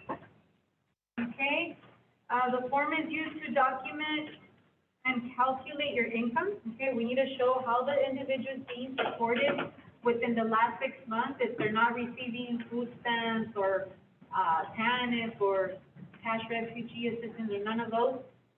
So you use this worksheet. Okay, you have to list all of the family members that are age appropriate to work, regardless if they are working or not, okay? And then when the applicant is over income, on the bottom here where it says comments, you want to go ahead and indicate over income, okay? Now, please note that we are looking at income that is 6 months prior and not counting the month of eligibility, okay? Anna's going to go over this, and then the income worksheet is uploaded in HAC, okay? So here's your income worksheet. Only if they're low income. Oh, only if they're low income, I'm sorry. If it's over income, then it goes in ISDS. Yes, only if they're low income, it's uploaded in AGC. If they're over income, it's uploaded in ISDS. And then, we also included the, state deputy calendar, okay? And this calendar is used when we are determining weeks unemployed or weeks employed, okay? Anna might go over this too when she's doing income. And then the last one that we have is the state eligibility youth program checklist. Okay, this is your guide, for you to see, you know, the acceptable documentations that are needed for each criteria. It applies to the youth. And Anna will cover this document. And then the last one that I have is this one. There's a question in AJC where it's asking veteran with the significant barriers to employment. We went ahead and listed those significant barriers to employment that a veteran might have, okay?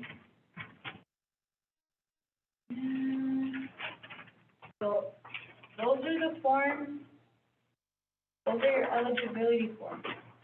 Okay, now I'm gonna pass it to Anna. Anna's gonna go ahead and pull out the state youth eligibility checklist.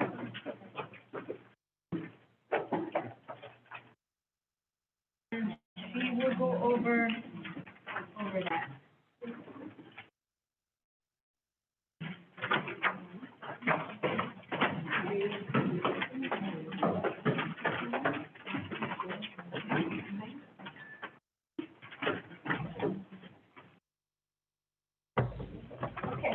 Did everybody find their checklist?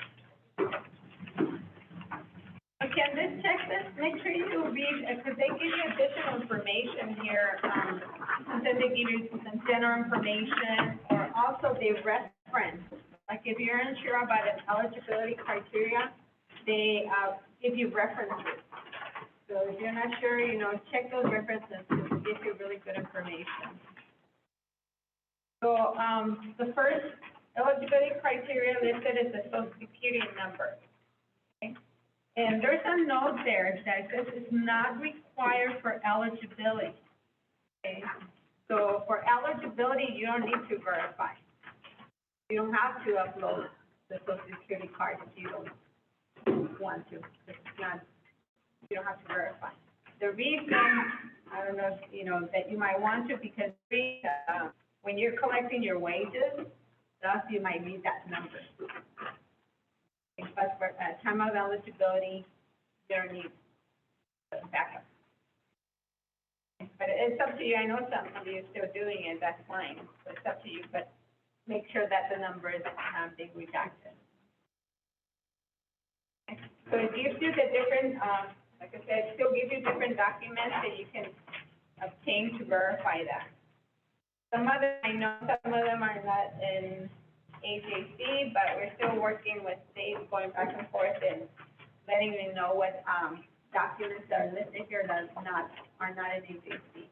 Or vice versa, I've seen documents that are in AJC that are not listed. So we're still working with them and trying to fix that. Okay, the next one is the date of birth age verification. Okay. You do have to verify it again. It gives you the list of documents. And most of these are in AJC. Sometimes they name them a little bit different, so sometimes it's hard to look for them. But, for the most part, they are in AJC. And again, when it says that you can use your, applicant statement, again, first you have to go through this list to see if you can obtain any of the documents before you can use the WI applicant statement. The next one is the citizenship or eligible to work. And it gives you a couple documents there, but one thing that you can use is the I-9.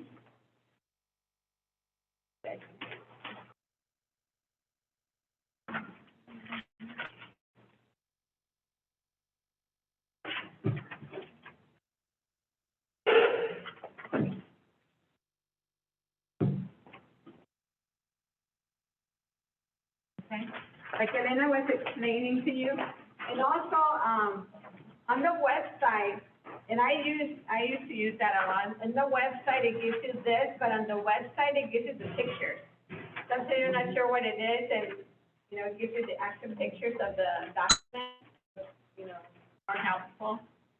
And, but you do, if you obtain a document from list A, that's all you need. You don't need any other document. But it's establishing both the identity and the employment authorization. Okay, but if you're gonna use something from list B, let's say from there you have somebody's, driver's for identity, but then you're gonna need something from list D. Any of those, in conjunction with your driver's license. Okay. So that's that. And the next one, selected service status.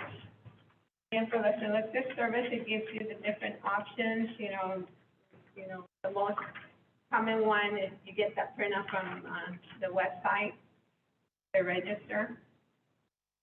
I remember we used the copy of the card, we used to use that where they fill out to register for selected service. And on the ones that, because I don't know if you know this, but in the website for the selected services, who must register, you even have those that are undocumented. Say there that they have to register. So you have somebody that they said they were here during the time frame from, you know, the time they're 18 to when they turn 26, they were in the United States undocumented.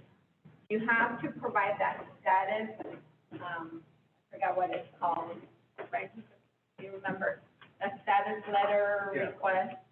You need to provide that to your client, and they need to submit that. But important, there's also a document in there which it's the list of documents the client needs to submit with that form.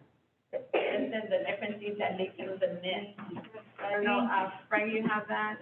I don't think we gave them that. And we can provide that to AWC. There's a list.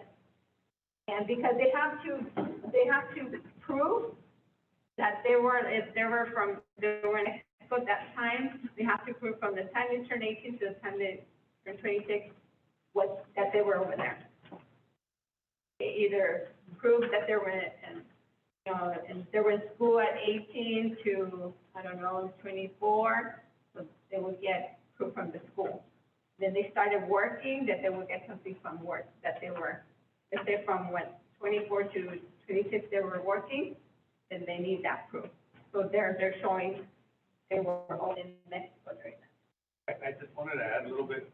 I see that, well, I would see that a lot in the adults, but in the youth, because you can still register because of age. So, Oh, that's we don't true. see that, you don't see that You that don't much. see that. Yeah.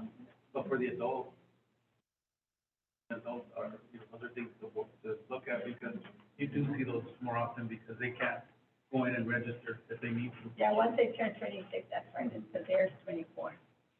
Yeah, so you don't see that much. So if they're not registered, they can still register. Mm-hmm. But we had, well, back when I used do eligibility, youth eligibility, if they have an incident when they did not want to register, then they wouldn't be eligible. They'll turn them over. Yeah.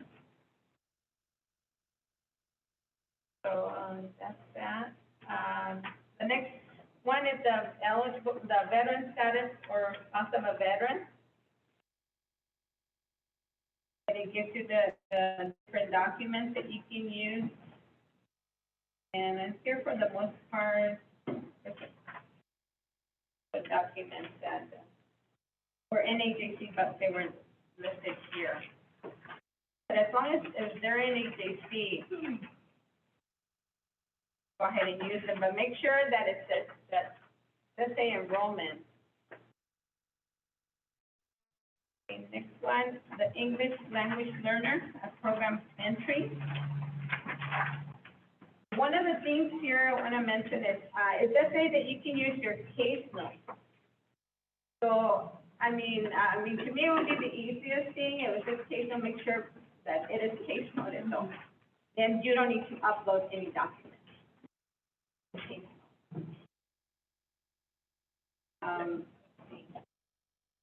And again, it says self-attestation, which again, that's your W applicant statement.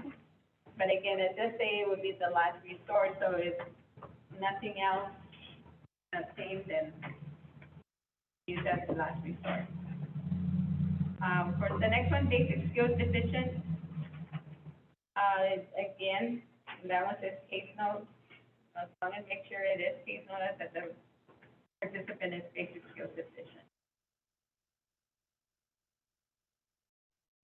Next one, individuals with disability. Okay, and this one, they did cut a lot of things. Now it has self-attestation. But like Elena was saying, if you get your medical record, put it on your confidential, and then you can use the self-attestation. So you can upload it, saying that, you know, but don't mention anything medical. I have a disability. Yeah. Anna, I just wanted to add on here on the last column, where it's the different documents that you can use to verify that element. The school 504 record, I know that was a question. I did some research on that, and the school 504 record is different from an IEP. Yeah, I just wanted to, point that out. And how you do that, so it would be the other category.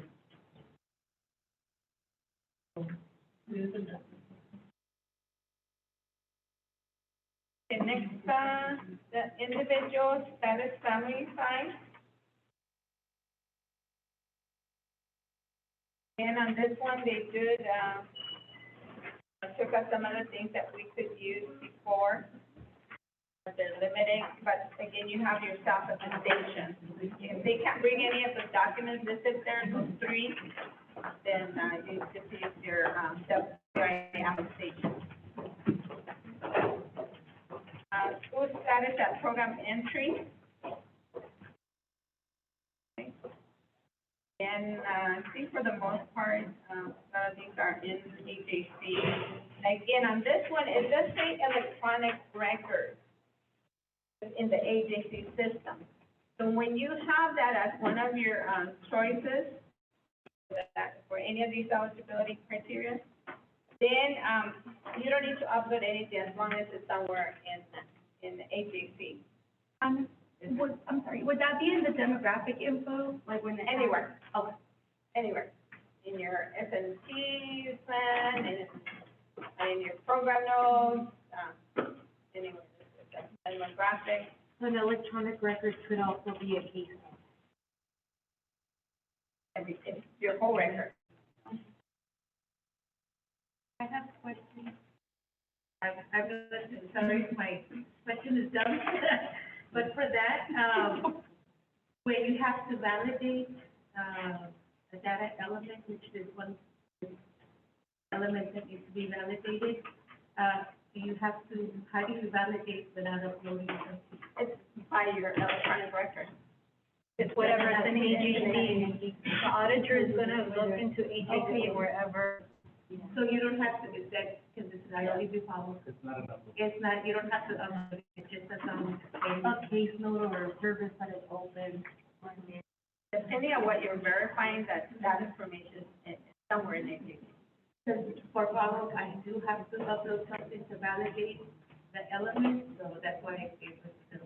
It depends what element you are. If it allows. Yeah, the follow is different than contract, the document.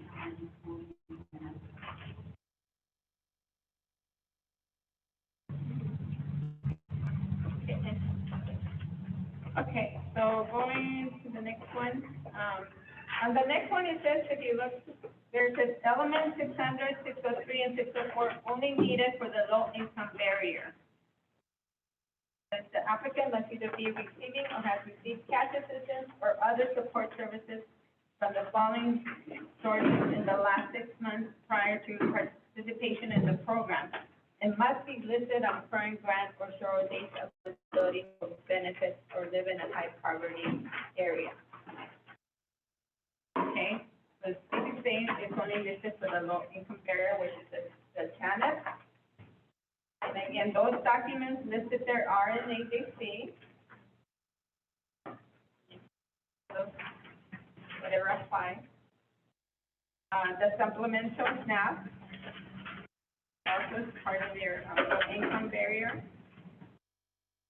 And for that, again, for the most part, they're all there. The only one that I didn't see is CrossNet, but not public assistance record.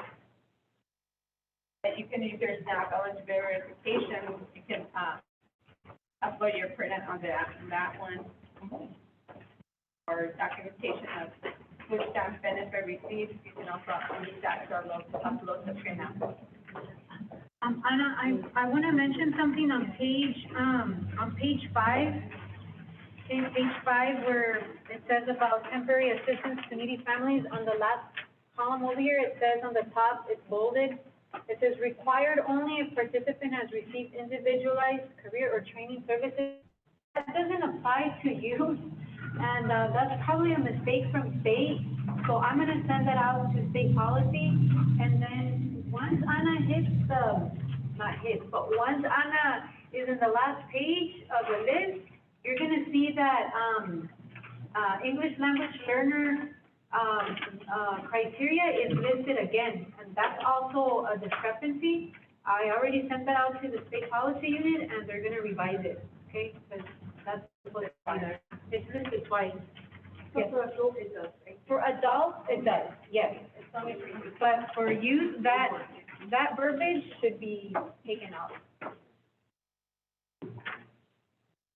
Okay, other public assistance recipients, and it gives you information there, I'm not sure what other public assistance there are, but if you come across it, somebody brings you something, you're not sure, you can ask. But the ones that we'll always see is like the SNAP printout, the cash assistance. I believe on ones that we were receiving general assistance. So it's not very common of other ones. And again, you can select the appropriate document, and for the most part, these are all in AJC options. Pregnant or parenting youth, and if you see on the second column, it says that this also includes single parents. I don't know what they did separately, but it includes single parents. And again, on this one, it says you can use case notes. On this case note, you don't need to upload documents. Separate applicant statement. These other documents are in AJC. Next one is this is the youth who needs additional assistance. Okay, and it gives you the note there, and it's basically Elena already information that she gave you on this, and it gives you the documents. Again, case notes. So whether, makes it easier or faster, because I know it's a lot of different things you have to, for eligibility and then for data validation. And so if it says case note, I mean, easier. I'll use that. Foster care youth status and program entry. Okay, and again, you fill this information. Again, it's a foster child on behalf of whom state or local government payments are made. And, the documents listed here, they're all in HHC, but again, has case notes. But, just make sure you say it is case note, like for this one, you know, participants in foster care, you know, you have to mention it. Next one, homeless participants, homeless children and youth. This one again, the documents listed there are in the HHC, and, you know, case notes. So you'll see a lot of them in this past case notes. Ex-offenders, they're ex-offender. And again, this one is just a, case note. All these documents are listed, are in HHC. Low income status of program entry. Okay, again, you know, there's some, if they have some barriers, you don't have to do the income, their public assistance, SNAP. You don't, calculate income. And then, again, the documents listed there, for the most part, they're there. I did have a question, like, now we didn't have the option to upload that, the income worksheet, but you're gonna upload them on your backup document. If you're using pay stub, there is a selection for pay stub, and then you upload that, the income worksheet with the pay stub.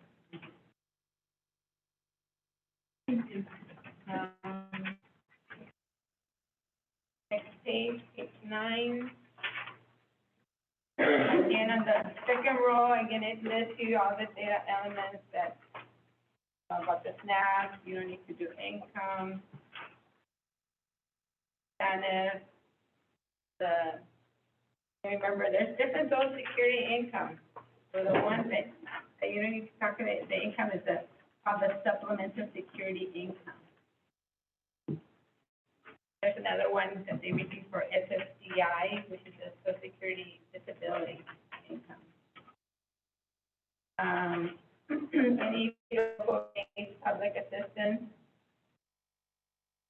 and about the free lunch, and you don't have to calculate income, the foster, next page, disability, participant disability, but again, you have to show first if they're low income based on the family. And homeless income, and then the high poverty. Okay, and for the most part, all the documents, except for that high poverty, Frank, I was going back and forth with state on that. So they're saying that it's not on the Eagle, but then they have it listed here. That I'm here on the second row, it's high poverty. Right. So they don't have anything listed document to use that's background. So I'm still going back and forth with state on that. However, as how I mentioned, it needs to be case noted. Whether you're using high poverty, the county, the census tract, or, now you guys have it on your. It's either the track or the county. And then, there's something else on that you guys highlighted, but you can just refer to the packet. Okay.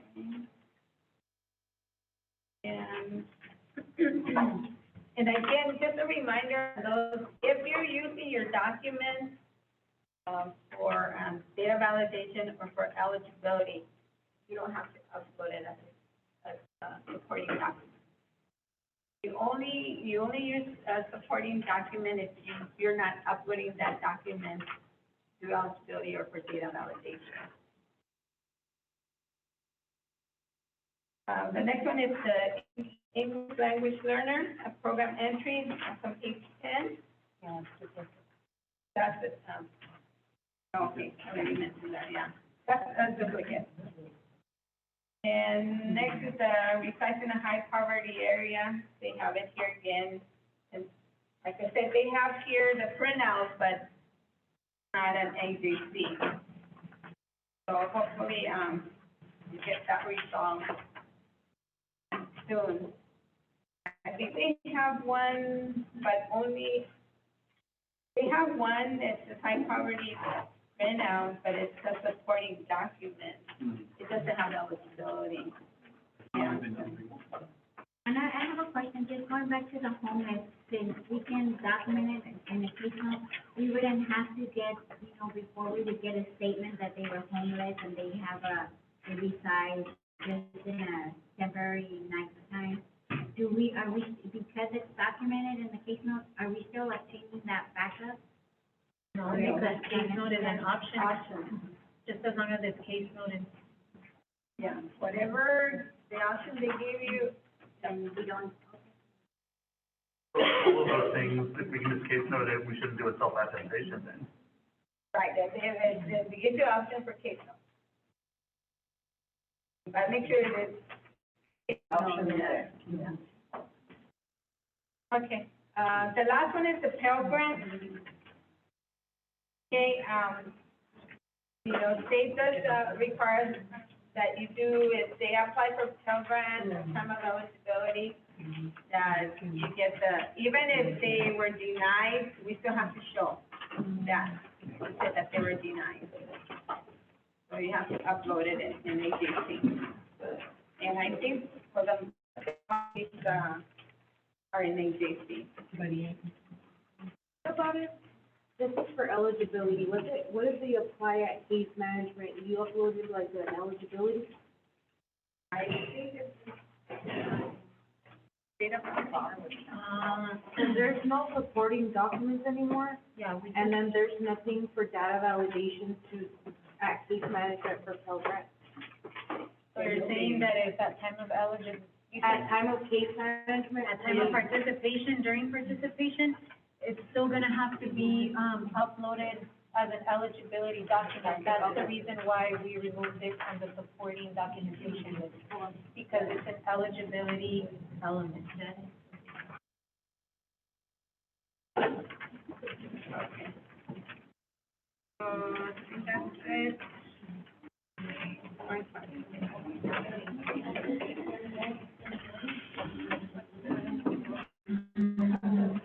Okay, we're gonna go over, Go ahead and take out your P-Goal 2116. And if we have questions regarding the eligibility checklist, this can be, we can wait until the end of the, okay. Thank you. Go ahead and take out your P-Goal 2116, the training and employment guidance letter. We're gonna go over the high poverty, thing, and through the census tract and show you step by step how to, I'm not gonna read the P-Goal, it's just basically telling you instructions, and I included the instructions that they came up with, okay? So we're gonna go over those.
no, it's like, the honor her. These change orders.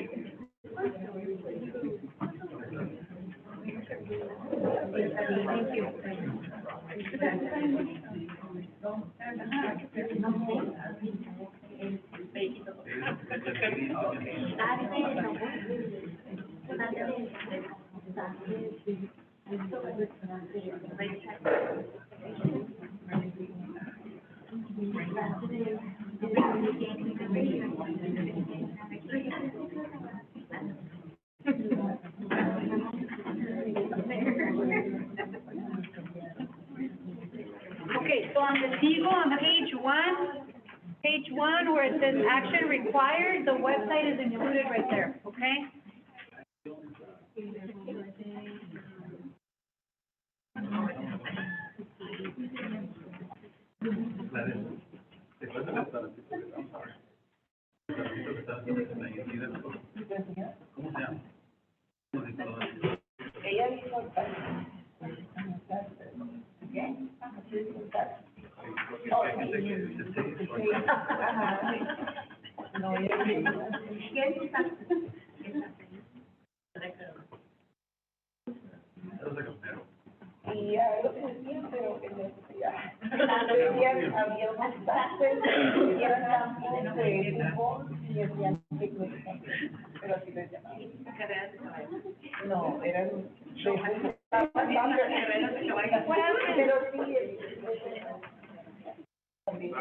Siobhan, what happened with the?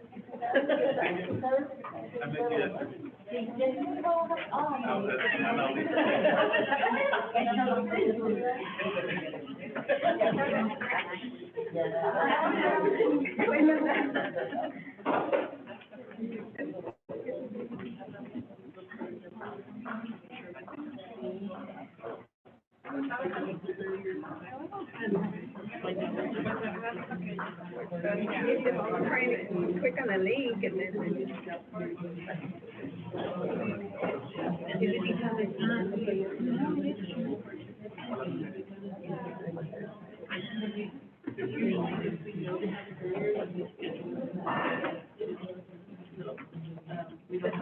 Connected to that one?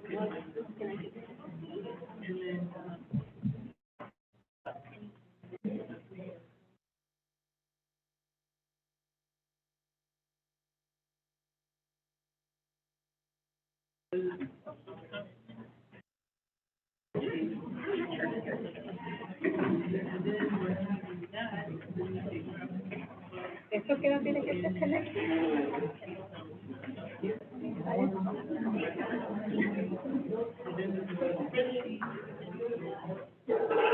Le acabó la batería.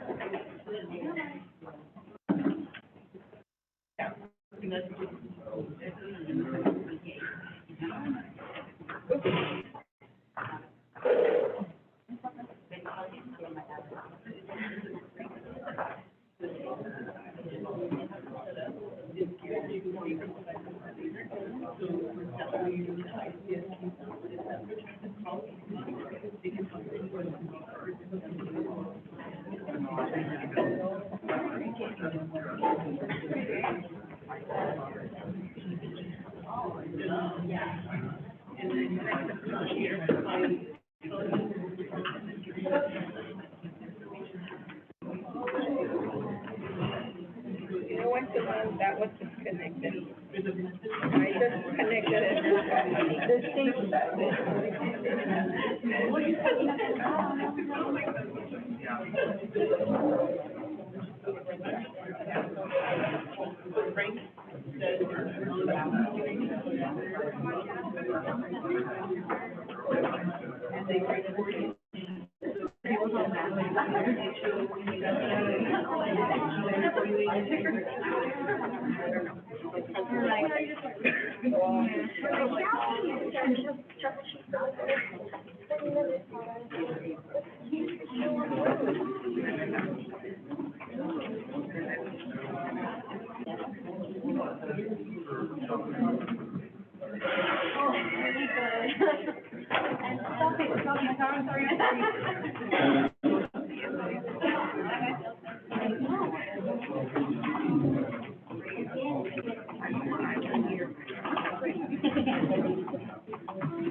Okay, we're gonna go ahead and, get an early lunch, okay? It's 11:50, no, 11, okay, 11:20.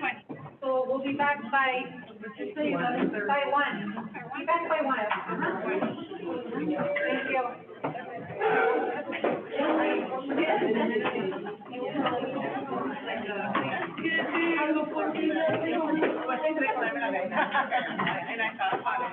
All right, we're gonna.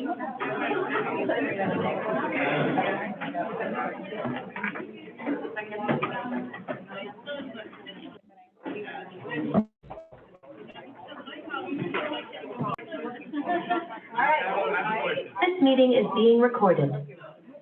Okay, so we left off, on the high poverty section, and we're gonna show you how to determine if the youth lives in an area that is considered, high poverty and a rate of 25, at least 25%. So on your handout, this one, the Eagle, Training and Employment Guidance Letter, okay, page 2. Towards the bottom of the page, section 1, there's 2 steps to this, okay, page 1. On the bottom, section 1, it says determining if an individual lives in a high poverty area based on their street address. So there's 2 steps. First, we have to determine the census tract in which the street address is located, and then secondly, we'll determine the poverty rate, okay? So go ahead and click on the, so you'll use that link to find the census, tax number, and then on page 2 of your handout, okay, you're gonna go ahead and click. You're gonna go ahead.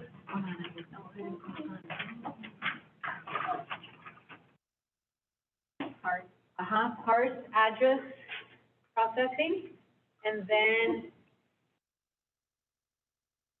go ahead and type in your address. So the address of the participant. So we're on step 2, on page 2.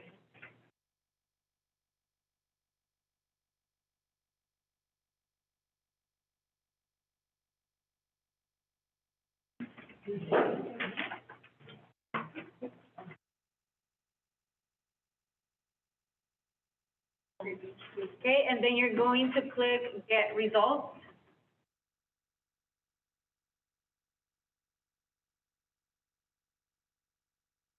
Okay, then you're gonna scroll all the way down to the section where it says Census Tract. We're on page 2 of your handout.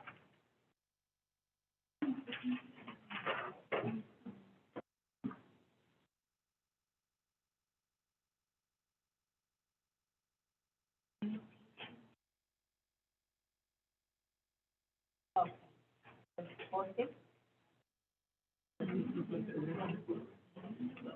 Anna, it says on the find geography. Yeah, it's down bottom one. What? It's the second option under find geography. That one. There you go, yes. So follow the instructions. Frank is correct, Evelyn. Then you type your address.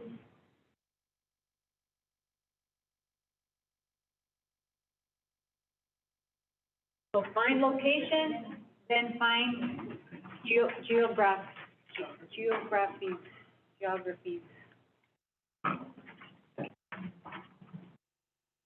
And then you type the address, and then you click Get Results.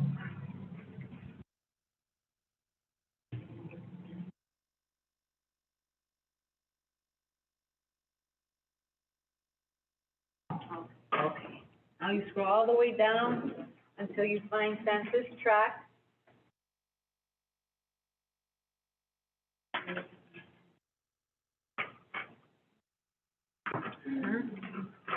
So then you write down, 3.02.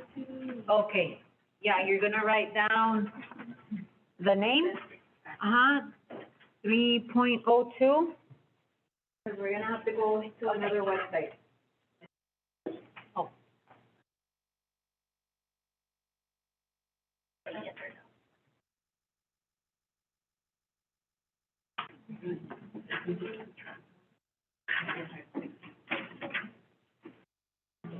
Oh. Okay, so once we get the name, which is 3.02, that's the census tract. Then, go back to that.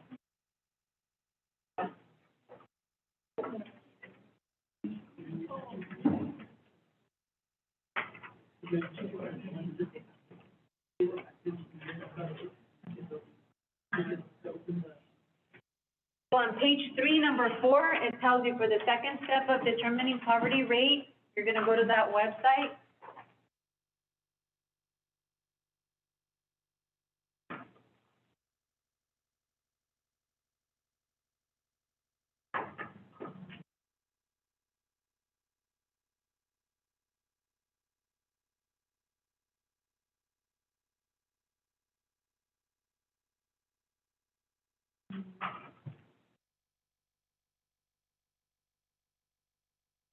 Okay. Then page 4 of your handout. Okay. Okay, you're gonna select the state and then, census tract. And then select the state, Ana, aquí. It'll let you click it on the drop down. On the drop down? Yeah. Yeah, right. Right here. Thank you. Okay, and then choose a county, you're gonna choose your county.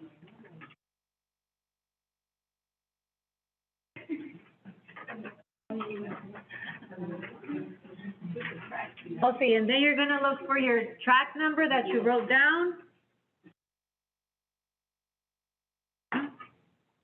And then click, narrative profile, we're on page 5 of your handout. Okay.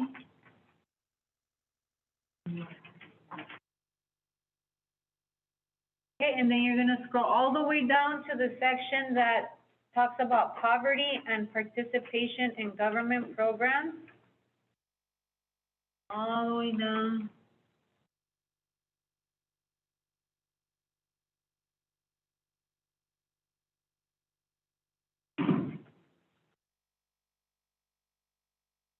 There. Oh, yeah. Okay, you missed that. Okay, so people in poverty, 40.6. Okay, so it is at a rate of 25% or above. So that individual is considered low income based on the high poverty rate. It also gives you a table format if you click on it. Okay, a ver, click on the view, Is it fine? Okay. Okay, yeah, there you go. So 40.6. Okay? All right. So that's the high poverty, so the Eagle has the instructions. Okay.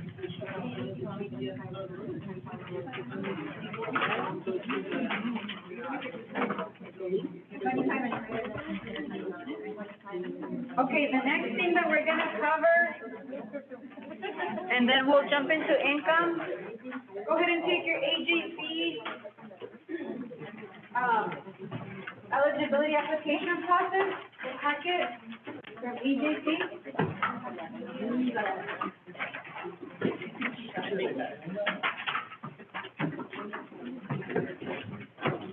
So what I did, I created kind of like a dummy account. I went in there, kind of like to take, print screens of the different sections of the eligibility application and AJC and what questions are prompts.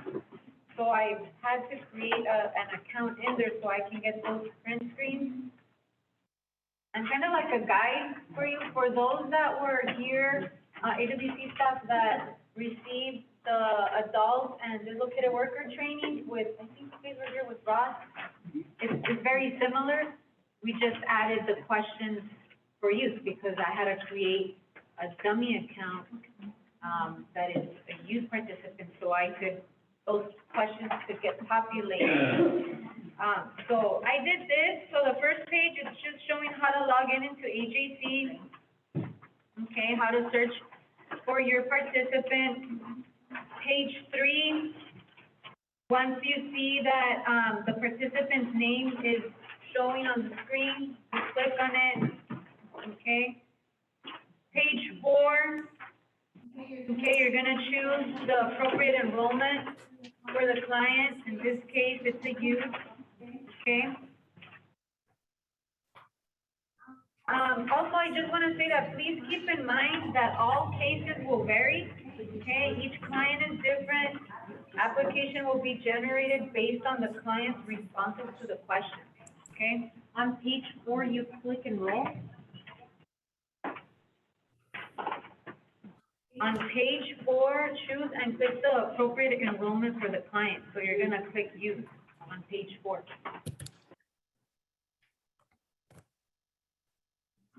It says choose Workforce Innovation and Opportunity Act enrollment. So you would click youth because you are enrolling this individual as a youth. Okay? Page 5.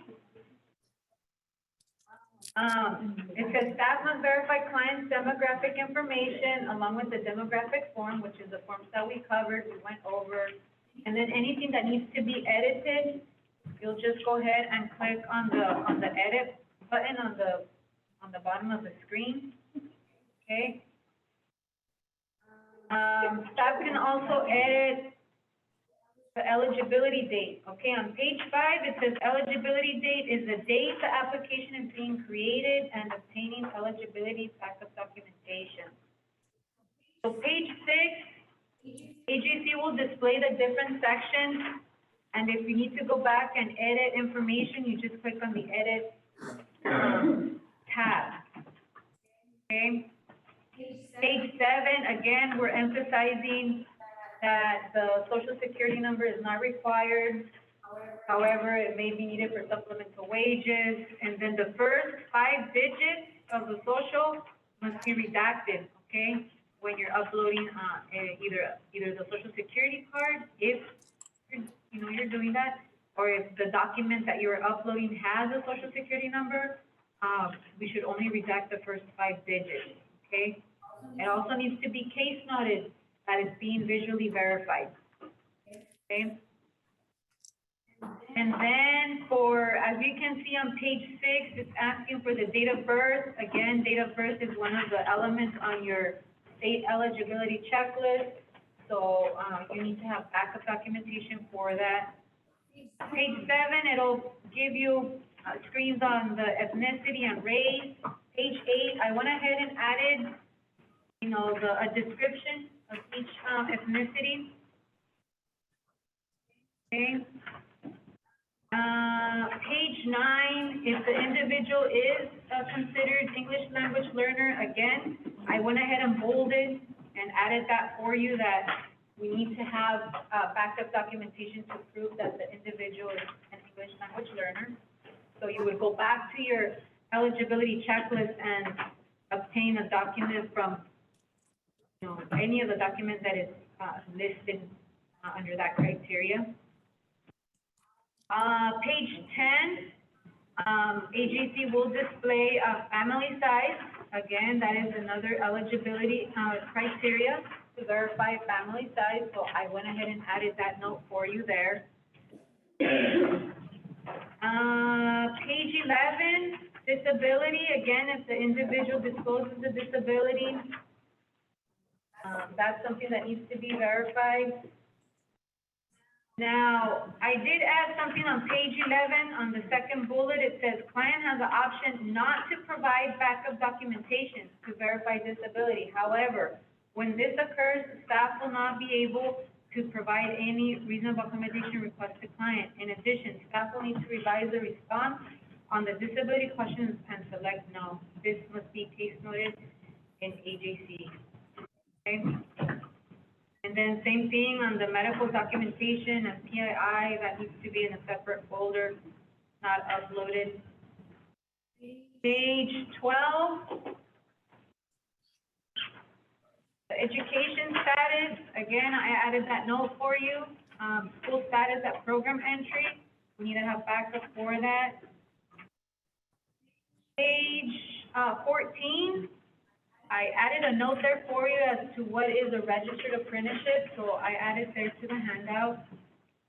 Page 15, there's a section on veteran status and spouse of a veteran. I added some information as well, who is considered a veteran, and then who is considered a spouse of a veteran, so I added that for you as well. Page 16, again, spouse of a veteran or a veteran must be verified. That's part of your eligibility checklist, so you must have one of the documents listed on the checklist, okay? And then, as you can see, there's a section for veteran spouse information. Again, if it applies, right, to your client. Page 17, I went ahead and added what the TAP program is. So I added that information for you. Page 20, we go all the way to page 20. Again, it continues with veterans, section on veterans. On page 20, I added what the Warrior Transition Unit is, so I added that information for you as well. Page 21, there's a question, are you homeless? So I added that definition of a homeless based on, Code of Federal Register, okay?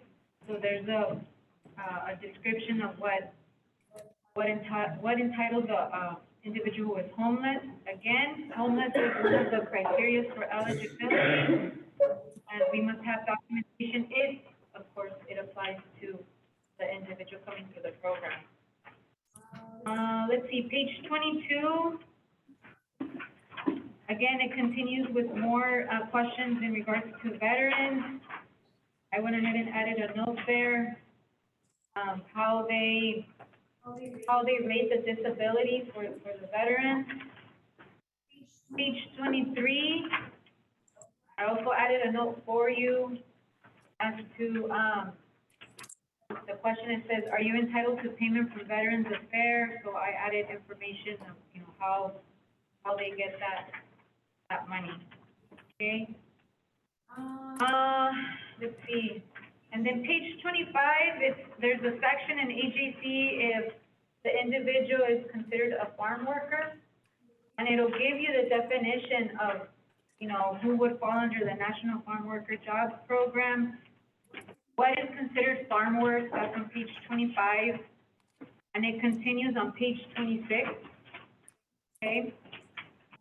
Based on how they answer the question on page 27, where it says, which of the following apply, additional questions will populate, okay? Besides the ones that I have here. Page 27, also, I added there a print screen of what is considered dependent of a migrant or seasonal farm worker. So I added that for you. Are you guys rating me back there? My annual evaluation or what? Page 28. Okay, page 29, again, AJC will display a print screen of what's considered a chronic unemployment or underemployed, so that, that's nice that AJC will display those definitions right there for you, okay? The page 31, go to page 31, in regards to the total weeks, how many total weeks has the individual been unemployed for the past 12 months? On page 31, I added a note there. I added, ensure you view how client answered current employment status and work history on your demographic form, okay, to determine how many weeks, if any, has the client been unemployed for the past 12 months. So I added that note for you. Page 32. Okay, page 32, the last question. There's a question that says, have you been unemployed for 27 or more consecutive weeks at the time of registration? So I added a note there. I had to get with Donna. I was confused with 27 or more consecutive, and then there's another one that says 27 non-consecutive, so she was trying to help me out. So I said, you know what, I'm going to add a note here. So the note says, client had no employment gaps, no weeks unemployed in between time frames when we are referring to consecutive weeks. Staff must view employment history area on the demographic information form. So you'll look at the demographic information form when the individual completes that, and you'll determine if they have been unemployed 27 or more at time, unemployed at time of registration. Page 33, there's a section on unemployment insurance. Again, I added a note there as to what is the trade readjustment allowance. So I added that for you right there. Page 34, it'll give you a section on the selective service status. Now, on page 34, in the first question, it says, have you complied with the selective service requirements? And I added a note there. It says, regardless what the individual identifies as their gender type, selective service status must be answered, okay? And maybe you can help me with that one, Anna. If female, you must answer yes, as individual is complying with selective service. Can you help me with that one, Anna? Kind of like elaborate Because it's kind of like confusing, well, I'm a female, why am I selecting yes? Well, yeah, because you're compliant, because in there it says that women don't have to register. So if you are compliant, that they're not required to register. Okay, we'll wait for questions at the end, okay? Okay, sorry. So write your question, just write it down. Okay, so I added that on page 34. I also added another note. It says the following link is a list of those who must register and those who are exempt from selective service. So I added that information to you as well as if you have to refer to our local, selective service policy, that's been added on the handout as well. Okay? Now, for selective service, again, that is an eligibility criteria that must be verified, so I went ahead and added that note for you as well on page 34. Okay? 35, there's a section on eligibility to work in the U.S. Again, here falls your citizenship and right to work. On page 35, I added a note there that you need that backup documentation for citizenship and right to work based on the eligibility checklist. Page 36, it goes into income amounts. Okay, what's considered low income? And then again, the first question, if they're homeless or foster youth, we'll need backup documentation for that if it applies. Page 37, okay, this is where staff will utilize the income worksheet and the income matrix for Yuma County, okay? And then all these questions, 38, page 39, 40, are all questions that relate to includable income, okay? Page 41, it'll display questions that are for excludable income, okay? And I added a note there, the excludable forms of income is for information only, okay? However, questions must be answered if applicable to client, family, or both, okay? So that's page 41, 42, 43, and 44, okay? 45, I added two notes on the top. 45, it says income totals will display where AJC system automatically calculates the amount. However, excludable income does not count toward the client, okay? And I know that there's an edit button and it's still not working, right, Anna? I don't think that edit button is still working, so if you need to edit the income amount, you have to go back to the income section where it says edit and you edit your amount there, okay? Okay, page 46, again, are you a foster child? If it applies, if the individual is saying yes, then we need that backup, okay? Same thing for page 47, last question on page 46 on the free or reduced price lunch, if they qualify. If they answer yes, then you need to have your backup, okay? Same thing for high poverty area, page 47. And then same thing for other public assistance on page 47. Okay. Page 48, again, if all of these are yeses, then we need that backup documentation if they are receiving TANF or if they are receiving SSI. Okay. Let me see, page 49, again, I added there the definition of homeless, and if it's a yes, then we need backup. Page 51, you're going to see that I added a note there, what is Refugee Cash Assistance Program? Again, if all these are answered yes, then we need the backup according to the state youth eligibility checklist. Page 52, it goes into the needs and barriers. Okay. First one is it hard for you to read, write, or solve math problems? That is referring to basic skills deficient. If that is a yes, then we need that backup. And then, staff are the only ones that administer that taste testing, okay, to the client to determine if their basic skills sufficient. Page 53, if they are a runaway, and if they answer yes, again, we need that backup. Same thing for parenting.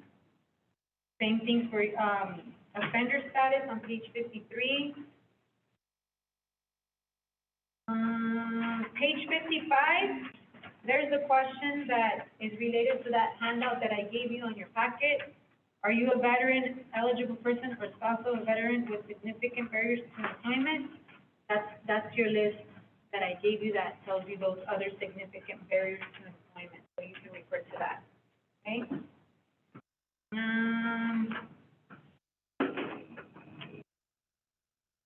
And page 57,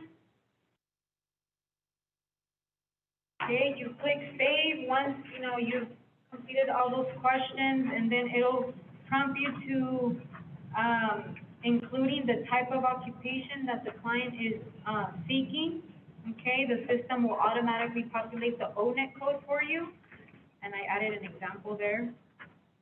Okay, page 58, once you do that, it'll give you two options, under demographic information verification. So the first box must be checked off in order to proceed.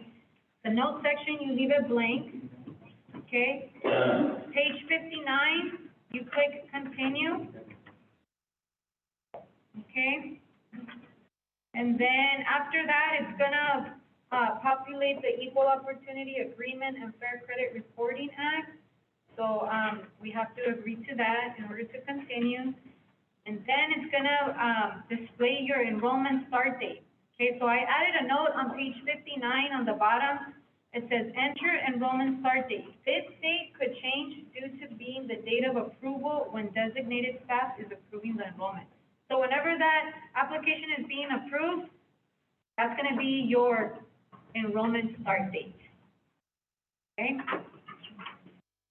Page 60, again, there's more questions. 61, more questions will be populated. Page 62, I did add information there on the youth who needs, additional assistance. You know, we went over that already, and then the Pell Grant. You know, we need a proof of application, you know, required only if the youth is seeking assistance for post-secondary education. So that's part of what, kind of covered on the eligibility checklist. You'll click enroll to enroll client, okay? Now on page 62, on the bottom, it says the following screen enrollment details below will display the enrollment of the client.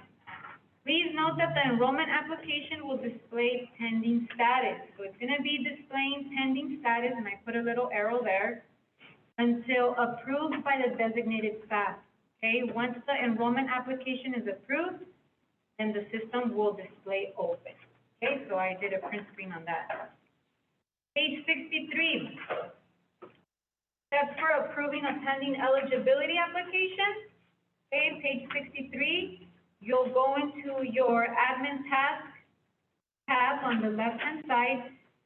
Now, does everybody have? No. Only designated. Okay, so only designated staff will have access to approving a pending application, okay?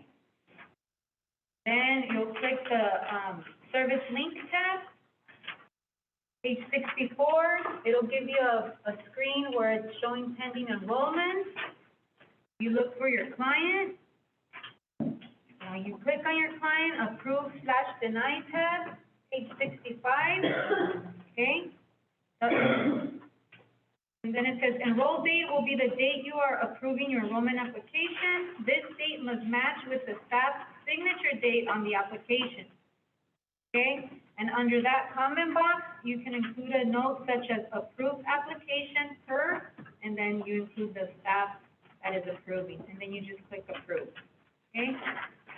Page 66, a warning tab will display, okay? And then you'll click continue with warnings, and then it'll display enrollment approved successful. Okay? And then it says there's Snoopy Peanuts used. Page 67, the enrollment will now display open on the top right-hand corner. Okay? Because you've already approved it, it's no longer in pending status, so it's now open. Okay? Page 67, I went ahead and added steps for printing your eligibility application. But before I go over that, I have 3 things that I want to mention. One, just to mention that pending enrollment, okay, if you have a pending application that is not approved within 30 calendar days, okay, it will be considered not enrolled, okay, and staff will have to redetermine eligibility, okay, and that includes if some of the documents have expired, then you have to get updated documents. So just keep that in mind, that if the pending application goes beyond 30 calendar days, we have to redetermine eligibility again, okay? Second thing, eligibility determination service, that is, you can find the definition of that service through your AGC service dictionary. It must be entered in AGC, okay, under the service and training plan. And the starting date of that service, it needs to match the date of your enrollment, okay? And staff should be entering that service as soon as possible, okay? And then the last thing that I want to point out, and correct me if I'm wrong, Anna, if you make changes to the universal area of the application, it does roll over to the demographic snapshot under enrollment details. Is that correct, Anna? No, it's not rolling over? No. Okay, never mind. It's not rolling over. So if you make changes, Have to go into our app, okay, not the universal. okay, you would have to go under enrollment details, under demographic snapshot, and make those changes. All right, so page 67, I just went ahead and included steps on how to print the application. Page 68, so you'll click the printable version tab on the bottom. You'll select the items that we want to show on the application. Okay, the client signs under applicant signature, parent, guardian. Oh, you know what? Now, Yes. on where you show which ones you click, What page? Page 69? 70. Page 70? Sí. We're not there yet? No. Ah, sorry. Okay, page 69. The client signs, parent, if applicable, case manager signs under interviewer. Okay? And then I also added on page 69, it says designated staff approving the enrollment signs and dates under verification section. I'm on a different page? For us, it is. For us, it's 70. Oh. No, it's different. Yeah. Okay, all right, we're on page 70. Okay, then let me get one.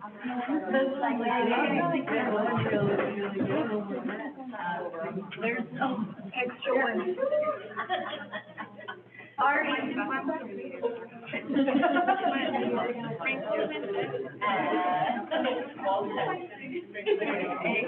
Okay, page 70. Yeah. So it's telling you where each person is going to sign. Page 71, I added a section on AGP program notes. You know what, I have to revise page 71, the second bullet, that doesn't pertain to youth. So, get your pen and just cross off the second bullet, don't pay attention to that. Can you read the second bullet? Page 71, second bullet says program notes should include applicant attended a group orientation to receive labor market and WIOA services information, cross that out. Okay, don't pay attention to that. Okay? All right, so, you're gonna click on the tab, Add Notes, to generate your note, page 72. Reference date, you enter the date that the actual contact took place with the participant. Recontact date, please leave that blank, otherwise we're all gonna be getting notices by email. The subject, you just provide a brief description. I added there an example. And then on the notes section, you're gonna enter your information, and then contact type, you just select from the drop-down box. Okay, page 73, and you click save. On page 73, I added a section again on how to upload your backup documentation. That is also included on the AJC procedures handout. We have those instructions there as well. So you'll go under case details, uploaded documentation tab, page 74. You're gonna enter the name of the document that you are uploading under document name. Okay? You're gonna enter any information as needed under the file description. You're gonna select the document item from the drop-down box, okay? The document that you're uploading. And then you're gonna select the file to upload the document, where the document, for you to upload the document into AJC, you're gonna save. For the item scope on page 74, towards the bottom, you will always select enrollment, okay? And then document type, if you're using it for eligibility or validation, or maybe for both, okay?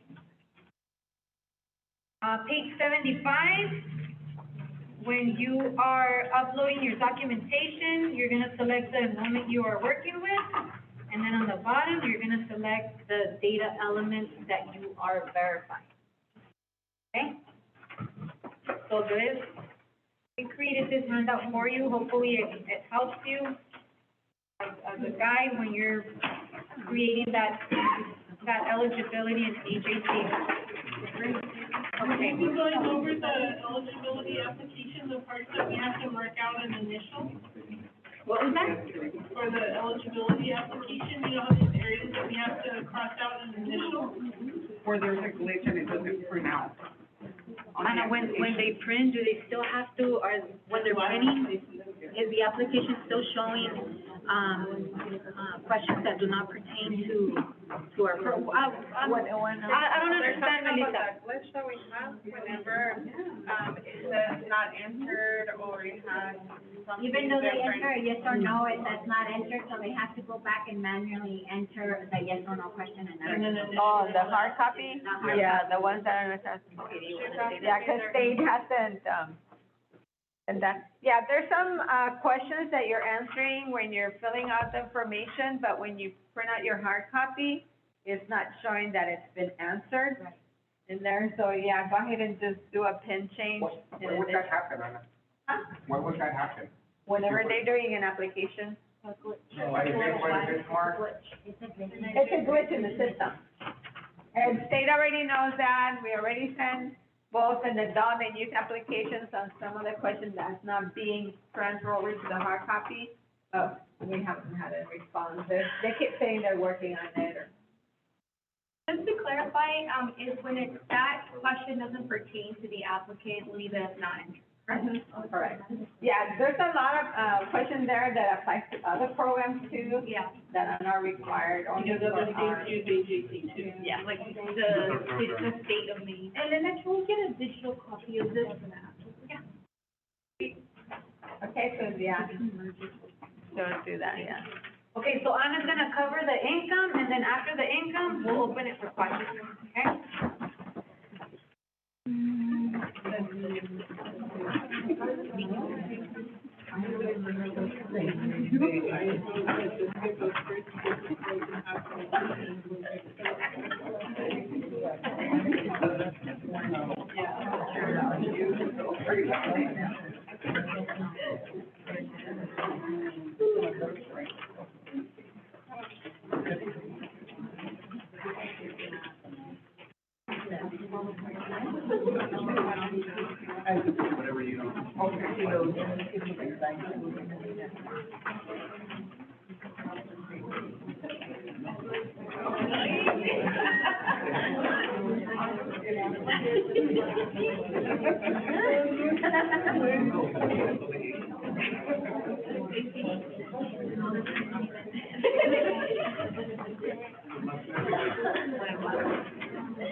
Okay, just gonna go over the income here. Okay, when you're ready to, do income, you already, went over to see if they qualify automatically, if everything goes down, all that. And you find out, no, that it's gonna require for the participants to bring income. Then you have to look at their work history, okay, for someone to see if that person had income. Look and see if they worked during the last 6 months. And you're looking at if you're doing your application this month, so you're including last 6 months, not including the month that you're at, but you go back 6 months. Okay, so you look at that, you look at the family size. I'm sorry to interrupt you, can you talk a little bit louder? Sorry. Yeah, I can hear you, just hard to hear you. Okay, let me get closer. Thank you. Sorry, yeah. So you ask about the family size, or you look at, what they provided, how, is it more siblings, is it the parents? So you look at that and you start asking questions, is the family receiving, and you kind of go over, Social Security benefits, is there any money coming into the household, how's the household being supported, kind of to start, for them thinking, okay, what is it? So you start asking about that. If it's, let's say, only the mom and dad work, that's it. So you would get your income worksheet, you put your family size, and then your month. And here I have March through August, so my application month is September, okay? So I'm gonna write down here, and this is for me, it works, where I put, okay, Rosa's a participant, and it's just family size of 2, and she has a daughter, let's say 6 to 15-year-old. So basically, I would list anybody that's at age where they can't work, just to show here that they're not working. So this way, whoever is looking at this file, reviewing it, they're gonna say, oh, okay, so there's another part of the household that's not working, so you're not thinking, okay, there's 2 in the family, but it only shows 1. They forget to ask if they're working or not, so I just list the family members on top. And for Julie, I put 0 if she's not working. So Rosa found out that she worked during the last 6 months, the whole 6 months. And I'm gonna ask you to, let's see what I have here. You should have the one where it has the income included. And then there has the different methods that you can use to calculate income. So there's one, the first one listed on page 4, is the straight pay or salary method. And what that means is they get the same pay, and you have to go by the gross, not the net. It's the gross income. So basically for this one, I have it picked up here, it has the same amount. This person brought 3 pay stubs, and it has the same amount, which is a 2,024.85. So once you know that they get paid the same, you don't have to, add all of them up, because what you do, you just times that amount that's in the pay stub, times how much, when do they get paid? Is it every week, every bi-weekly, or even could be twice a month? So there's some where they get paid at the beginning of the month and then towards the end of the month. So you gotta ask them that to find out how you're gonna calculate it. And for this one, it was bi-weekly. So you look at the 6 months and there's 26 weeks in those 6 months, but it's bi-weekly, so that's 13, they get paid 13 times. So you're gonna times that amount times 13 to get your 6 months. Okay, and this is a straight pay, that's when they get paid the same. Okay, and it gives you an example here. It's really good information how they have it, because they give you examples. That's on your exhibit, 100.2, on your includable and excludable, on the pages towards the back. That's included on your packet. And the other method they have is the average pay method, okay? And this one is, and when I used to do the eligibility, I didn't tell them, just bring me one, or just bring me a couple. I would tell them, bring me as many as you can find, because you're trying to screen them in, not out. So if they bring as many as you can try different ways to see which one will make them eligible to bring them in. So there's, you know, if you do it different way, because I've seen that where I did it one way and it came out over income, and then I tried different methods and it made them eligible. So that's why I would recommend just tell them to bring as many as they can find. And the average method, it tells you right there, they say, they only bring you, they work 5 months out of the last 6 months, they bring you 4 pay stubs, but it has to be within that time frame, the pay stub. And you have to look at it if it has the date of the day they got paid.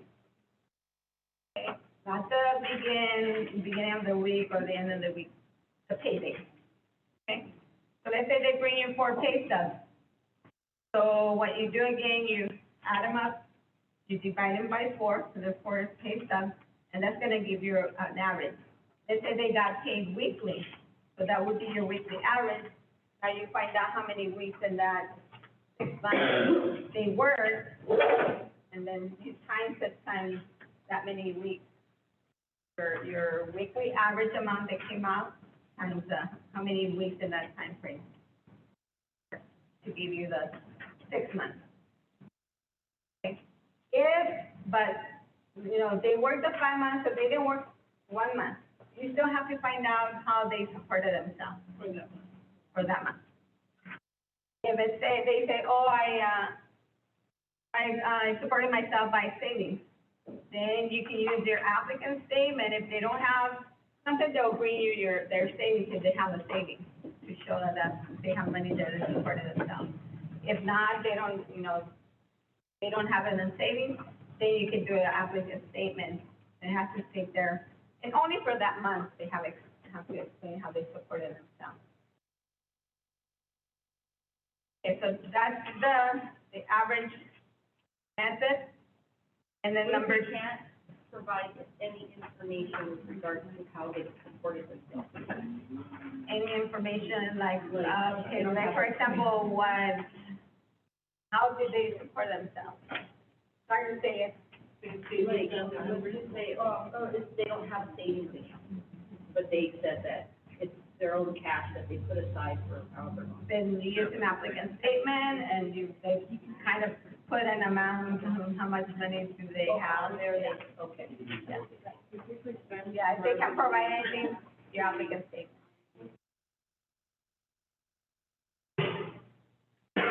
Okay, and the year-to-date method, what that one is, let's say, let's look to this example here from March to August. Let's say they bring you a pay stub from July. Only one, and it has to have the year-to-date, the pay stub for the year-to-date method. So they bring you one from July, so what you do is you get let's say a weekly or a bi-weekly average total. You're gonna find out how many weeks there is from day one of let's say this is 2021. So from January 2021 through July 2021, On that day of the pay stub, there's, I don't know, like, Like 21, 30 weeks. like 30 weeks. Oh, yeah. And you can use your, that calendar, yeah, to count the weeks.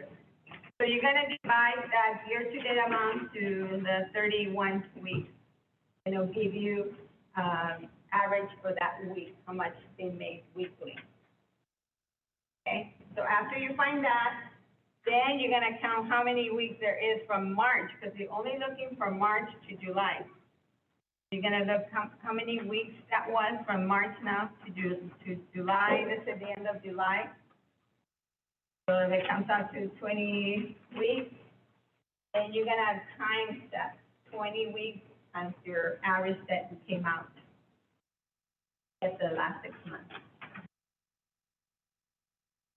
But it has to have that year-to-date, pay stub. And you'll have instances where you have, they worked, in the last 6 months, they worked in 3 different places. Makes it a little bit more confusing. Again, I would ask them to bring as many as you can find for each of the jobs. And there's different ways you can do it. They bring you enough to do an average. You can do the year-to-date. I mean, it's still more confusing when they do have more jobs within that same, the 6 months. But again, if they have those months that they didn't work, you still have to ask them how did they support themselves. If there was 2, 3 months out of the 6 months they didn't work, you have to find out. Unemployment, okay, very important. The unemployment, they say they did receive, for this person, they received July and August unemployment. So you total how much they received for those 2 months. But when you get your 6 months in here, you're supposed to times it times 2 to get the yearly. For unemployment, you don't double it. You don't double it. So what you can do, you're gonna double your wages for the annual plus, and you're not gonna double the unemployment. Just straight, yeah. You add it to your annual, the 6 months.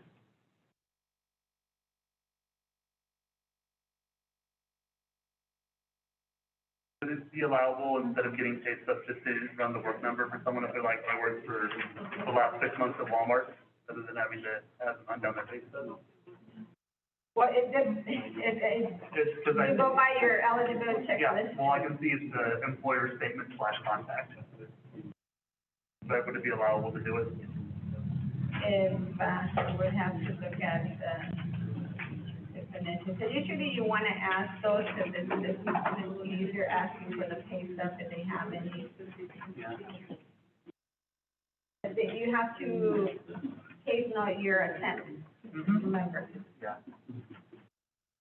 And then, If they're not enrolled or spending money on a position, that's not it. yes, Well, you're on the work number, right? that's why I was asking, because I mentioned over here, using the social security verification paying for it is allowable. So running the work number could be allowable. And again, you have your, video one printout, the UI printout that you can, but you would have to do an applicant statement with it, yeah, getting the information from the video one. Why would you have to do the applicant statement though? Because it's UI references on here It already. is on there for the Yeah. income. Cross match with UI wage reference. Yeah. Because before, they had said not to use the video one, so we're using it, right, yeah. So I don't know if it's still part of, it says UI. You mentioned that when they receive an F-rate, they don't have to do it. Yeah, this is UI. No, I know, but you mentioned that if they receive. Oh, yeah, if they're not using, yeah, the beginning, if they're not receiving any of that low income. So we should, move the summer in and make it be in a high poverty area, and we don't have to do this. Correct, yes, correct. Yeah, any of those other variables makes them, automatic. Here's a This is preschool one. after you done all your work and they don't meet those, Right. requirements. Okay, and so other than the year to date, they also have the intermittent work method. Again, which is, like I said, those that are working in different, jobs.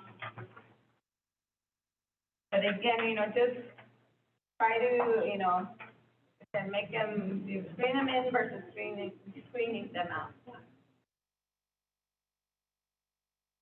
And on the same, since you have it with you, the exhibit 100, I'm gonna go over the income included. Oh, sorry about that. I did wanna show you on the other side, what I did is kind of just to show you how I used to do it when I used to do the income, the eligibility.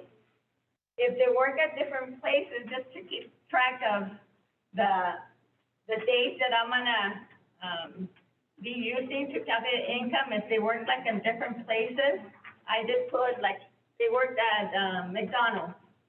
They started before March, but we're only looking for March, so I put, March 1st. And then they stopped working April 25. So I would put that there because they have other jobs, and then I would go, okay, then after that, they worked at Walmart. So I would put when they started and they ended. And then the last job there, they went to Albertsons. So they started July 11th, and they're still working there, but I have to pass it out to August 31st. So that's the first thing I would do. And then if I had to do average method, I would figure out my weeks. But this way, I know the pay stubs that I need to ask for, and the dates, and then the weeks, how many weeks. So I have that on my paper there to try to figure out. And they brought me pay stubs, they only brought me 3 pay stubs for Walmart, so I know how many weeks from May 3rd to July 10th, I look for my weeks. Then do the average method if they didn't bring in all of them, or the year to date, depending which, gives me the lowest, income. Just because you start with one method doesn't mean you have to use the same. Yeah, correct. You don't, within the same, you can use different ones, the year to date, or. Okay, so this is just showing you how do I prepare myself and what income I have to calculate for what employers falls within those 6 months. Do you have a printout of that? Yeah. Okay, any questions on the different methods before we go on to? And so just to piggyback, it's like, let's say, for example, if they have extended pay from, I don't know, in like June to August, we can just do steady pay like bi-weekly or whatever, but then it's like, once, number kicks in, it's like, if they start working, if they get a job like at a restaurant where like, their pay, is, it varies, like, depending on the week, then that's what we can just change it, just put like on a bi-weekly or weekly basis. If it's a different employer? But like, even like I mean, like, if the pay, if they change, we can use certain amount of months, we can just do straight pay, and then another, like, we can just. If it's a different employer, if it's the same employer, just because their hours are down, no, you have to stick with the same method. Okay. If it's a different employer. That's why you try different methods. Let's say, for example, like, if it wasn't scenario, if it was like in a restaurant, and like, let's say if it was like a server's pay is like, it's different every day. But then if they were a cook, others like, months later, we can't do the same method even if it was the same. For one, for like. Yeah. No, they still have to use the same, stick with the same method.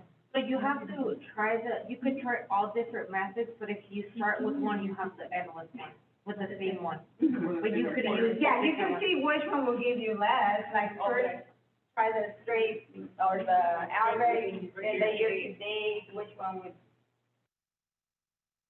Yeah, but within the state, you have to stick with one by the end. For employers, no. Okay, let's go on and, go over the income included and income excluded.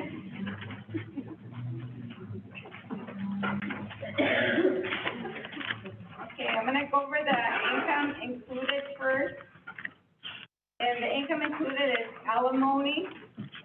If you're a customer is receiving alimony, it will be included income. If the individual also receives child support payment. Number 3 is college or university grants, scholarship, assistance, and this is excluding needs-based scholarships and the Pell Grant. There's some though that it's based on your income, so that would be excluding that. So if the participant says that they use their Pell Grant to survive during those months, Pell Grant, it says it's not an included, so you would it's just do excluded an applicant income. statement that they, that's how they claim that they supported themselves? Or depending on what documents you can use, if it's listed there, then yeah, or if not listed, it could be an applicant statement. Number 4, the net royalties and period receipts from estates and trusts. Like they sold their house or, you know, that money that they received.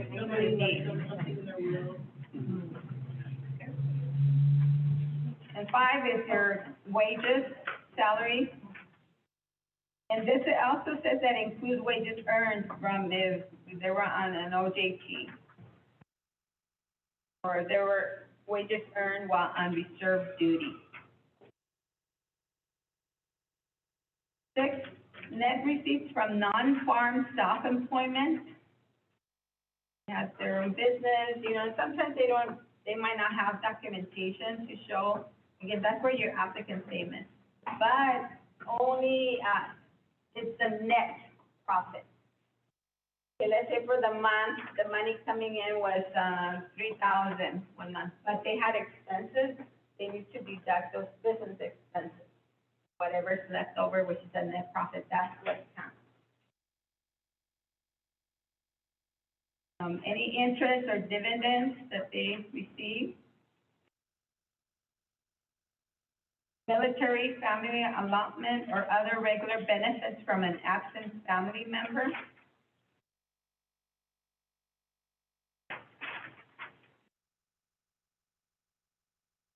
You win the lottery. It counts as income. May God hear you.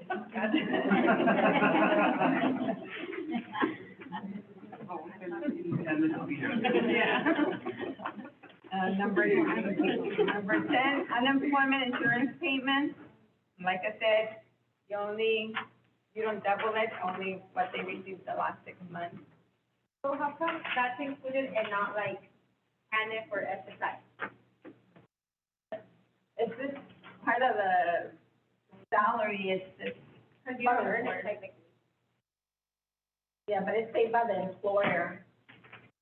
I'm not sure why. It's the reason I think that they're getting it. They're getting it for unemployed because they were laid off. Whereas the staff and the TANF, they're low income. They're low income, they have to qualify for it. Number 11, net receipts from farm self-employment. Again, it's a self-employed, and only the net profit. Survivor insurance benefits or Social Security. Social Security retirement. And Social Security disability insurance, this is the one I was saying, it was different from the SSI. This is SSDI. So what would be the case for SSI? That one you have to, is based on your income. like a low income, and the other one is not, the disability. Railroad retirement, payment from a strike, benefits from union funds, workers' compensation, and training stipends. So all of these would be counted as income, included income. So you have to calculate. Going back to the first page, under excluded. I think there's two more on the. Oh, it's two more? Oh, yeah, I'm sorry. Number 19 is pension. This is private, or it could be government pension or military pension. And net rental income.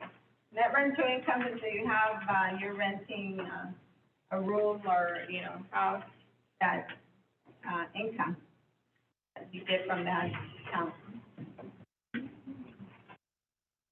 Okay.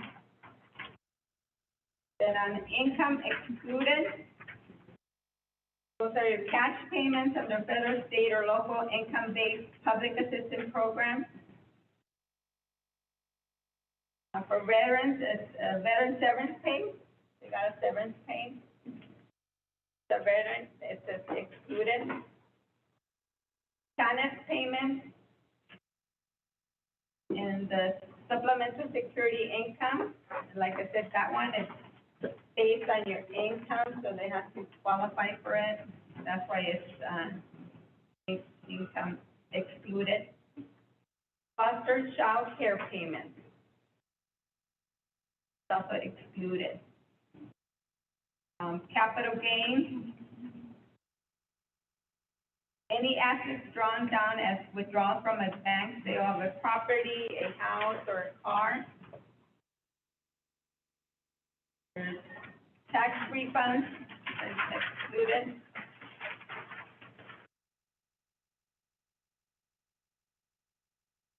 One-time gifts, loans, and lump sum inheritance. Let's say they inherited a big sum of money, but it's one time. It's not gonna be given to you like on a monthly basis, because it's a one-time. One-time insurance payments such as those from an accident, death, or casualty. That's one, it's a one-time thing, so it's excluded. Non-cash, in-kind benefits such as employer-paid fringe benefits, Medicare, Arizona Health Care Cost Containment, and the access school meals, fuel, or other housing assistance and food or housing received in lieu of wages. You have that, those, your kids die, same with mom, dad, I do mow the lawn, I clean, I help around the chores in the house. I do it in exchange, for staying here for food. That would fall under that. 12, needs-based financial aid, Pell Grants, and other scholarships. Then income earned while on active military duty or certain other veterans benefits such as compensation for service-connected disability, compensation for service-connected death, vocational rehabilitation, and educational assistance. And actually on this one, if the person coming in, the veterans, and they've already stopped working 1 month, they've been out of the military for a month, you wouldn't count their income, not for them. But if it's a spouse coming in and let's say the participant is married to a veteran, then you have to look at the veteran income. So if they're receiving the GI Bill, it's not counted? They're receiving GI Bill? So that's educational assistance for military? Yeah, no. Because Yeah. I think that was the last one for the, yeah. Those are the ones that are, I mean, you still have to have your backup. And that's how they're recording themselves.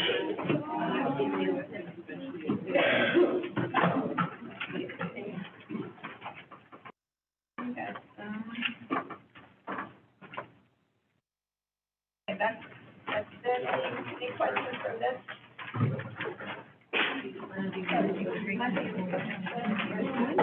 Okay,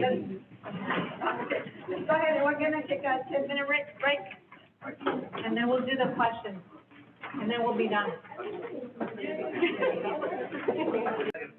Now, only questions that are pertaining to what we covered today. If you have a question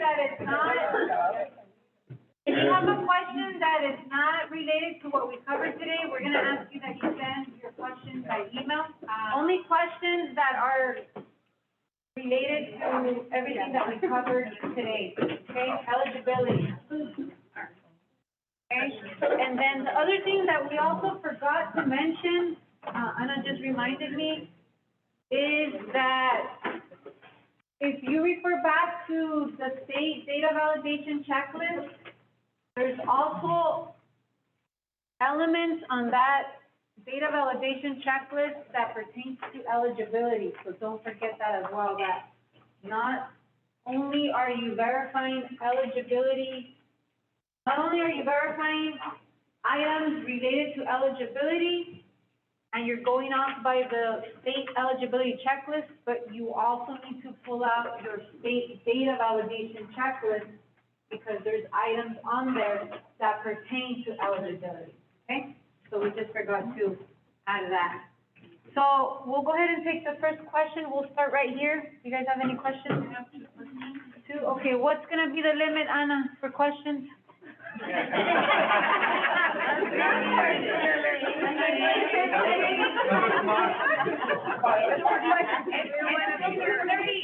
It's 2:30, okay? We wanna be out by, no, five? By 3. By 4 is fine. By 4, and then we can go home. No, we wanna be done by 3. Okay. We're gonna try to answer your question. If we can't answer your question, you're gonna have to send your email, I think okay? mine are probably easy. Okay, I hope so. Do we have a school in Yuma County that, for GED, that is funded by public school system? Do we have a school in Yuma County that, for GED, that's funded by the public school? Not that I know of. Not that I know. It's not GED, but it's, Mr. Rivera, I think, does. But is it funded by the K-12 school system? Remember, this is one of Well, the. people are still high school, so. Yeah, but. It's regular high school. Yeah. It's just online. Right, I think it would be like if they have students, or like, we're not even getting credit, they're studying for the GED.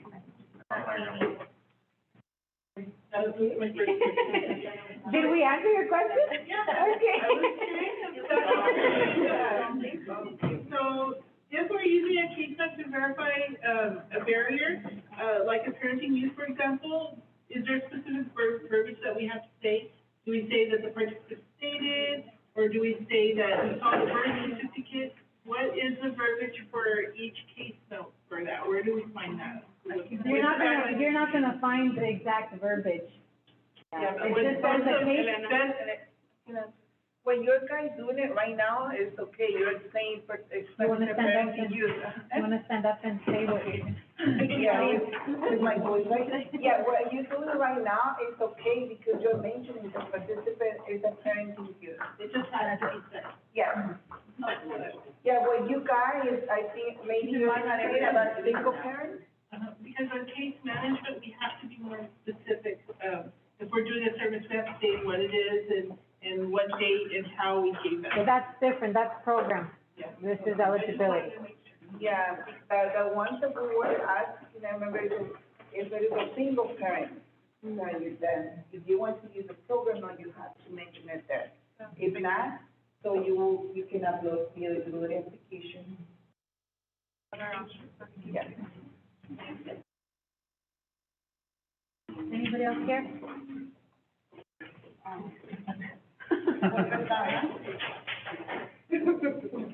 one is for clarification, for social security cards, so we're not required to upload it, right, after we redact it. But if we redact it, then we need to add it in the confidential file, or no? If it's redacted, you have to do a case note saying that it was visually verified. Okay. Yeah, go ahead and stand up. Have it on that, please. If you redact it, you have to put a case note that it was visually verified. If you're uploading it, it's because you're using it for, citizenship and right to work. Other than that,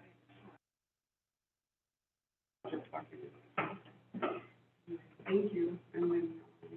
One more.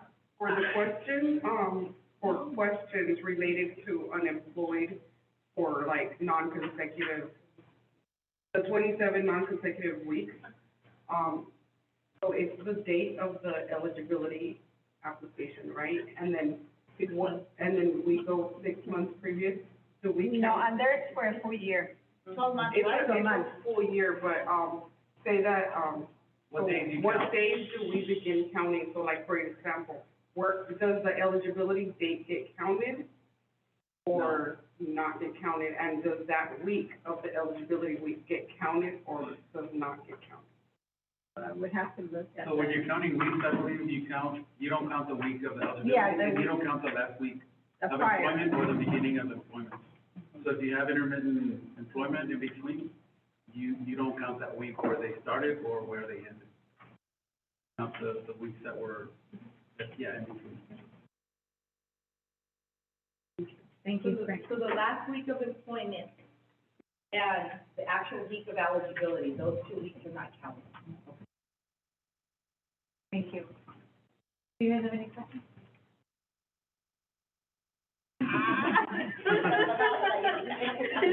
Do you have any questions, Daniel? So mine are, I think are easy ones. For the veterans with significant barriers to employment, some of those significant barriers are medical. So it says we have to put it in AJC.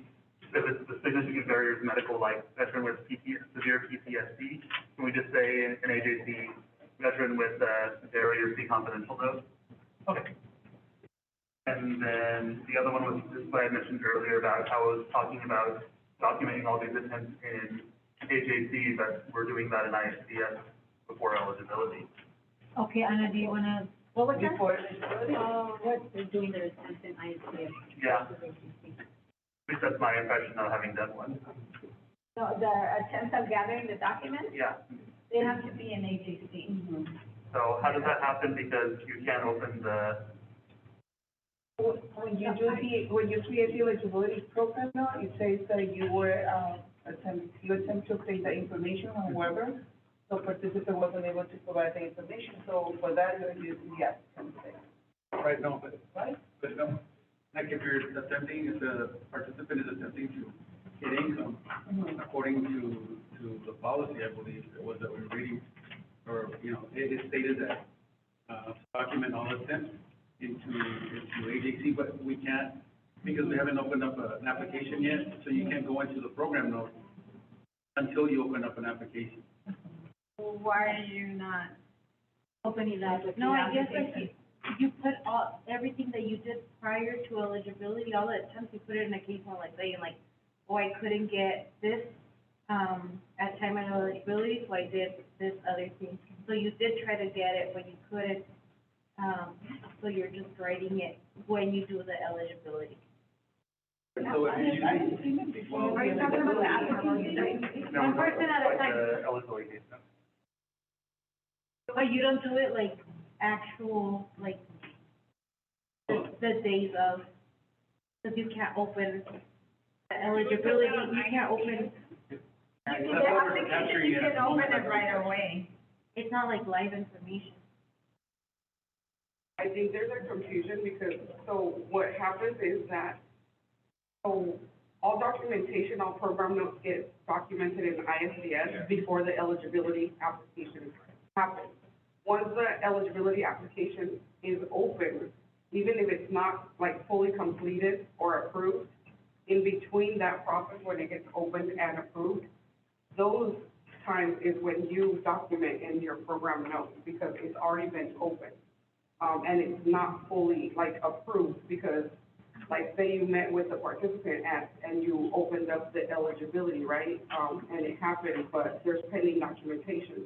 So at that time, pending documentation needs to be tracked in eligibility I until it thought gets approved. you have to get all your documents before you even do your eligibility. No, we open that. No, it It can be open right away, and Yeah. meanwhile, that's when you approve it, that's when you say we have everything. Right. But you can open it when you sit with them. I thought we approved it until after the objective assessment. Because by the time we already do eligibility, it's because we already determined that they're eligible, so we do have all the paperwork. Yeah, that's fine, that's fine. But the application, you can do it as soon as the first sit-in with your. No, that's what I mean, though, like, the application, we don't touch AJC until we have all the documentation. Yes, it's like the But it shouldn't be process that you're way. following right You can now. open it, and meanwhile, you're obtaining your documents. Correct. And what would happen if the participant doesn't follow through with all the documents? It does not That's get fine. approved. You just have to deny it. Yeah. We approve the You file. won't approve the file. Every time it's in the file. Wouldn't that be more added work? No, because it counts, because there's also reportable services that have to be in there, and those would count as reportable services, the ones that don't follow through. So if we're capturing all that information on ISDS, it's not counting as, No, that's nothing, because But how it is doesn't it- look like it. How is it reportable services if we hadn't provided any services? So, yeah, you are, it's part of eligibility, is a reportable. like, I think But that you would open your it would own. show the work that we've done. Correct. And then the participants that haven't followed through. Yes. Because we might have like 10, and only like 2 will really follow through. Right. But we've already spent time on 8 participants. Correct. So is there a way to pull that report? I think so. Because, I mean, I'd be interested in something like that, like how many I don't potential. know if that's a report in the tablet. It's probably like a further discussion one, only because that's something that we're gonna need to like work together as we're like transitioning the eligibility process into AWC, like we're gonna start it, so that's probably gonna be like a discussion where we can probably work that out, because that's the process that I know that we were doing for adults anyhow. And I've not ever done the youth, but I know that that's something that So that would we be can do. something that you would discuss Correct. with. Okay, somebody else here on this table with Yeah. Terry? That's all the questions. Okay, thank you then. I do. One of the questions that I had as far as like for the disability, to verify that under eligibility, it says we can use either assessments or test results. Can that fall under the physician relief form since it says assessment on there?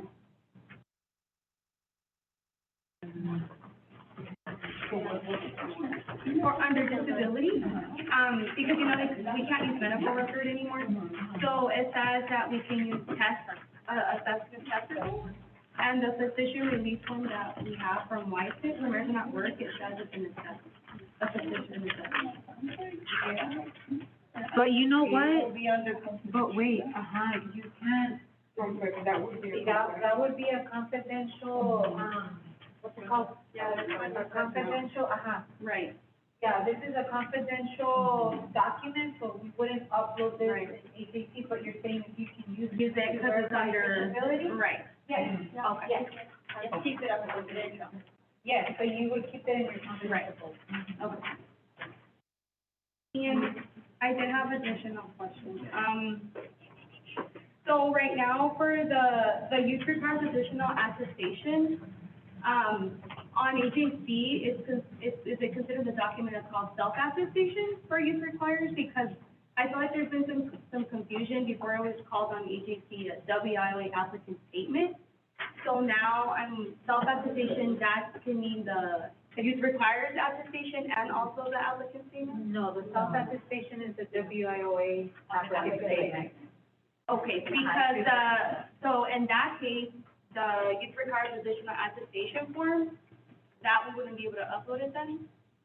That's under that, it had its own, again, it's one of the documents, I'm going with state in making sure that that's added in AKC. Because it looks like it's under applicant statement. porque se llama self-attestation. So you might wanna send us a print screen of Uh-huh. it, send us an email. Okay. Okay. A quick one, I think. You said that we don't have to upload this for eligibility, but could you upload this, use this as a needs assessment, because that's one of the validation options for eligibility? Because it is a needs assessment. It's not it's for data entry that was done. For data entry. Let me see what it's called. We wouldn't use it. Yeah, that's, It's not. that was just, was done, so the data entry can be done at a later date. It's not, but it's a checklist signed by the participant with their needs, so could it be a needs assessment? That wouldn't be what considered. Okay. Thank you. Okay, anybody else here, Caitlin? I just wonder, do we already have a process in place for when they come in here, how they still get referred to us for us? If we're doing the eligibility on them and we determine that they're in school, or sending them back to you, or even a pre-screen them to make sure they're not in school before they get sent to us for eligibility? Do we know? So that would be a process that you guys would have to discuss, right? Yeah, because I think like right now, I mean, we screen them and we don't send any instances to you. But I think next year, you know, just kind of thinking out loud right now, I think at the time we do our orientation, we're kind of ask those questions to see who's in school. And those are in school, then we'll just take them and then, you know, do the process. If they're out of school, then we can just kind of, you know, come up with an agreement on how to do, you know, on how to distribute. I think orientation would be the best way to kind of like identify if they're in school or out of school. I think it would be more work if, like, you guys get them and they're all in school. We do that prior.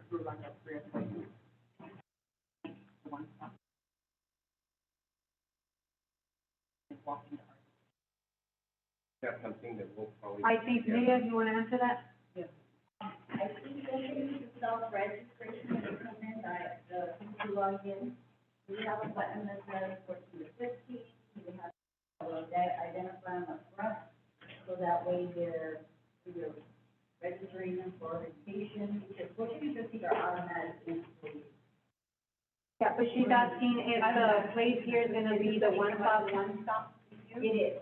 And what about if they walk into our door? Return here then. Right now, what we're trying to do is funnel them through here, kind of like what we did the one stop down at the other center, and then from there they'll go out to. It's just a new system, so we're gonna trial it out and see what happens. You know, we don't have all the answers, but. Because could we have what you guys have here as your beginning thing, could we have that there, they could put that there, and then. And then, while you're sitting on the computer here, they want to put your computer there and you can.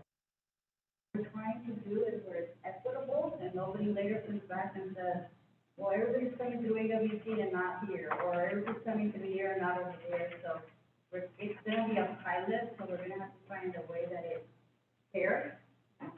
So it could potentially be that later, but I think we need to just kind of find a system for now, and kind of see if that works. So initially, MLK will. You guys will kind of do similar to what you're doing now, and you guys will be there. I know I talked to Juan a little bit about it, if that's another thing that, you know, has to happen, is having a station or having a place for someone who needs to come here. Like what you do over there together. Right, and I think also on that, I mean, when it comes to the orientations and everything, I think that's something that we can also, like they just said, it's kind of like, private, and it's like everything in theory, we're gonna think everything in theory is gonna look great, but then once we put it to practice, you know, we're gonna have to adapt and adjust, you know, depending on what it is, and, you know, and I mean, orientations, you know, we could take turns, you know, one, our staff does one or a week, and then they do, you know, to that deal. I would, Carrie and Juan, connect yourself with Veronica, because, you know, that system can properly use. Not that it's gonna be exactly the same way, but that orientation is the key. So I was kind of fixing what's working and what isn't. we say, if we don't go over to orientation is done by the front desk of the one car. However, we do go over there to do our eligibility, so you say that you would have.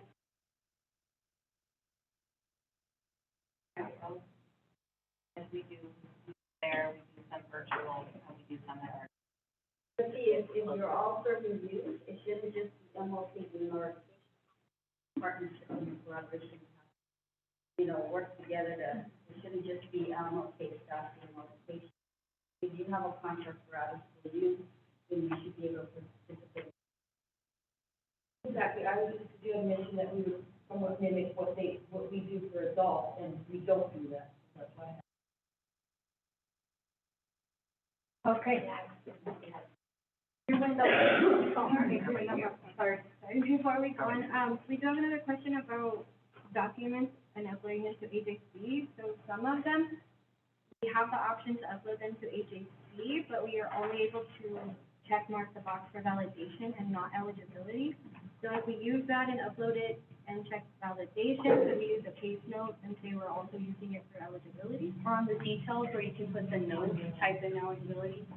Because you're saying that it doesn't give you an option to validate for eligibility, Right. yes, go ahead and put it on the description, that you're uploading that document to validate eligibility for you, and you can even put the element number if you want. So that's the issue we've been having. We haven't been able to upload because it's missing the eligibility check mark. Okay, yeah, do that, but then also send us the email with the print screen so we can show that to state like, hey, there's no option for eligibility. So they have to fix that. I have one more, I'm sorry, before you move on. For, when we use the applicant statement for minor status, can that be uploaded under supporting document for AJC?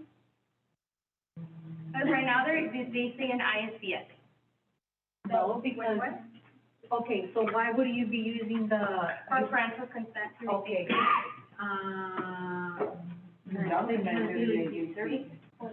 That's not an eligibility requirement. Pero she's saying that if she has a youth that is under the age of 18 and the video applicant statement needs to be signed. Right. There's something that I had heard that you had to have a parent, a guardian, or Responsible adult. adult that signs off that the participant can participate. Right. Yeah, so she's asking, where do I upload it? Where do they upload it? Because we're keeping Yeah, an we eye can, at the end. send us that question, then we can think and see where we're gonna. Because it's not an eligibility, it's not on your, it's not on your eligibility checklist, so it could be a supporting document. Probably, but we're gonna have to go back. Because what we're doing right now is just for stating that we use the applicant statement, and then we have to use an additional note stating that we use that particular document because it's an ISBS. But, I mean, if maybe we can eliminate that and hopefully find a possibility to just upload it under supporting, because it's not for, we're not validating. Yeah, okay, so, but Email us? Yeah. Thank you. Lydia? I had a question, just for clarification, for veterans, Ana stated that if a veteran comes in and they just got out of the military, the following month, we don't calculate the income that they had. Not for the military. So he would come, if he's not working, he wouldn't have income? Just an applicant statement and. And then I just had another question, and this is something Evelyn had noticed. The, follow-up form, is that at the time of eligibility, or are we doing it at case management evaluation? The follow-up form was removed when we were doing the Zooms in April 2020, when all the pandemic stuff started, so to eliminate paperwork at time of eligibility, because we were doing them virtually, we decided to move the follow-up procedures form at time of, case management. But it wouldn't be wrong Then We we went back to Then we went back. eligibility, Yeah. right? But it wouldn't be, I don't think it matters. it doesn't matter. Yeah, it doesn't matter because you have to use it in the It's program. still required, you have it. Yeah, I'm just saying, if it's a part of eligibility, it's not in this packet, or. If you sign it, if you sign it at the same time, it's easier. Well, you make it if you didn't I don't eligibility think now, we would mind, we would probably include it. yeah, okay. Frank, I know that we've kind of covered homelessness, but I know that we would guide ourselves with, in the last 3 months and stuff like that, and I don't think that was talking about. So I don't know if that's still something that we're doing, or, That's what I had on that packet, but then something triggered that I read it somewhere else, I'm like, wait a minute, the 90 days. So that doesn't apply anymore, that was under WIA. I went back, and if you go back to the EG procedure, I was reading something and it gave me the reference, the Code of Federal Register, and if you go there, that's what it says, so whatever is there, that definition, that's what it is. okay. So the 90 days no longer apply. All right. The deputy calendar, where can we get that? With Vanessa just got it, I can forward it. Okay, thank you. Yeah, that's from Yeah, because I tried getting it, from state or, trying to get into everything. Yeah, I couldn't find it under there. But the form number's on there, so maybe like I tried next year we going can with the phone Google number it. and I couldn't. No? Well, we have it until 2023. Frank, so just send us the email that you won't copy the deputy, that way we don't forget. Okay.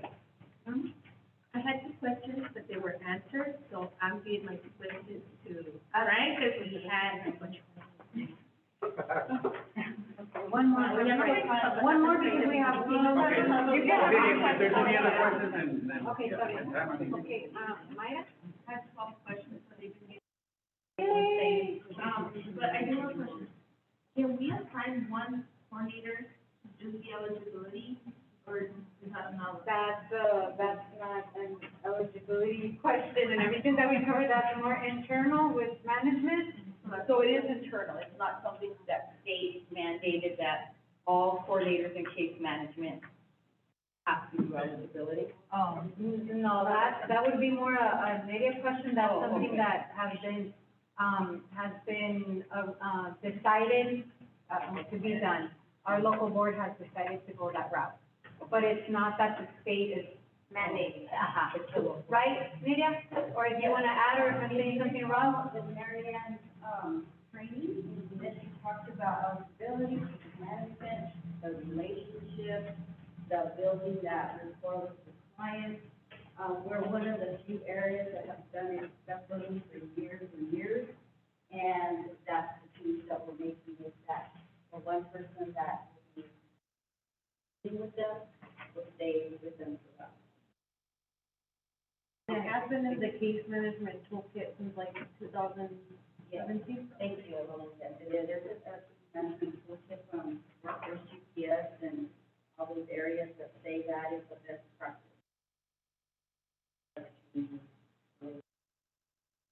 We were just wondering, because we, 2 days a week will count for, if there's eligibility for adults, so we'll assume that the other 2 days will be assigned to youth eligibility, and we're doing that time too. Yeah, you're gonna have to, not even internally, like you're gonna say for things that you guys internally as programmers have to, come up with a figure. Okay, thank you, Miriam. Anybody else on the table from? Yeah. We have a mic. Can we use this form for Form is it? I the can't. signature disclaimer sheet? Because we use it for adults for eligibility. It is different, like a year-round program. Can we just put NA just so we can use one form, or do we have to use two different? We have, that's what we did, we have two different ones. And that's it. Okay, Marlene? Like Myra, a lot of mine have been answered, but I just have one question with regards to disability, learning disability and eligibility. Does it have to be a disability that's documented or one that they're requesting, reasonable accommodation for? Or, So the time. I mean, you can ask, if they disclose a disability, then you get your backup documentation. You're not gonna ask them if they need reasonable accommodation. After, if they themselves mention it, then we can ask. Because suppose that it's not documented, or it's nothing that they receive medical care for, but they, consider themselves to have a disability, then at that point, when they make mention of it, do we ask them if they're requesting any special accommodation? No. So just by You just need your backup for the disability. One thing is backup for disability, the other thing is that they are requesting an accommodation. Okay. So just because they're saying that they have a disability, you're not gonna use your reasonable accommodation. It's only when they are requesting. So if they say they have a disability, then we request backup. If they don't have backup, then we're not enrolling them based on a disability, correct? Yes, and that's on your. But if they request special accommodations, because like I would say, oh, I can't stand for a certain amount of time, but they don't technically have a disability, then If they didn't say they had a disability, and you don't have accommodation. Eligibility. Yes, not even like a self-disability, management, if they have the backup too. Okay. So they have to have that in, so they have to try to manage the personal accommodation. Okay, one more from, Adriano, please. Oh, I just have one word, with regards to pay, because I know that here you guys pay prior to eligibility, is that what you do? Yes. So, I guess that would also be something that we would try to figure out between Carrie and, Juan, as to when they're assigned to us, when we pay them, and whatnot, okay? I wrote that? I don't have any, no, okay. you can answer all of ours. Frank could answer my question. Okay, Liz? Juan? You know what, we're just looking over the eligibility checklist for the individual with disability, element 202. It does say here for the document, self-attestation. Can we take that if an individual, would that serve as a backup? Yeah, That's what it might be. if it's on there, yeah, you can use it. Without any And if you medical. give medical, without any medical records and stuff. If they just leave it. Yes, but remember that, yes, that's your last resort. Right. That comes down to the treatment. And you have to take your. So that'll be at that application right there. Anything else? Juan? Oh, you know what, yes, I was gonna ask, I wrote this one down when you were going over it. Under eligibility regarding identifying a participant as an in-school youth when they graduate from high school, and then let's say, they're enrolled, they're registered to attend, college come August, right? So when we get them, we're identifying him as an in-school youth because he's registered to start college. 2 months pass by, and then something happens, he changes his mind, he doesn't attend college. I know from what the policy says here is that we should consider him an out-of-school youth, but at the time of eligibility, with the information that we had, he was considered an in-school youth. So what would the process be to reclassify the participant? According to this, we need to put it as an out-of-school youth. If they're registered but not have any classes, like let's say they're registered but not registered but. But on the policy says if he registers for classes but doesn't attend, Yeah. he would be. He didn't follow through. It says here, it's under B. That's before eligibility. So it says, however, if the youth graduates from high school and registers for post-secondary education, but does not ultimately follow through with attending post-secondary education, the youth would be considered an out-of-school youth. Right. So that has to happen during the eligibility. Yeah. So it's just like there. After 8 days that they enroll them. After they enroll them as an eligible youth, because they had a schedule, but then he doesn't ever attend class. Yeah, so that's, according to this, let's say come September, October, according to this, and he doesn't go to school, according to this, he's considered an OSY, but we're putting him as an in-school youth. So how would? No, because the time of eligibility. It's only if before they did it, before Frank approved them, if he changes his status, then he would you know, be reclassified before You would eligibility. stay as a You would stay as a resident of the school. Correct, am I reading? If you get them wrong, yeah. It's You're reading it right, it's just It's because that's what he was enrolled as. As long as they are. Because remember, you have 30 days. When those 30 days, restrictions matter. Okay, let's read it again, it says Another way B. that you can see it is the age. Once if they come in as 24 and turn 25, you're not gonna serve them as an adult, you're gonna keep them out. Okay.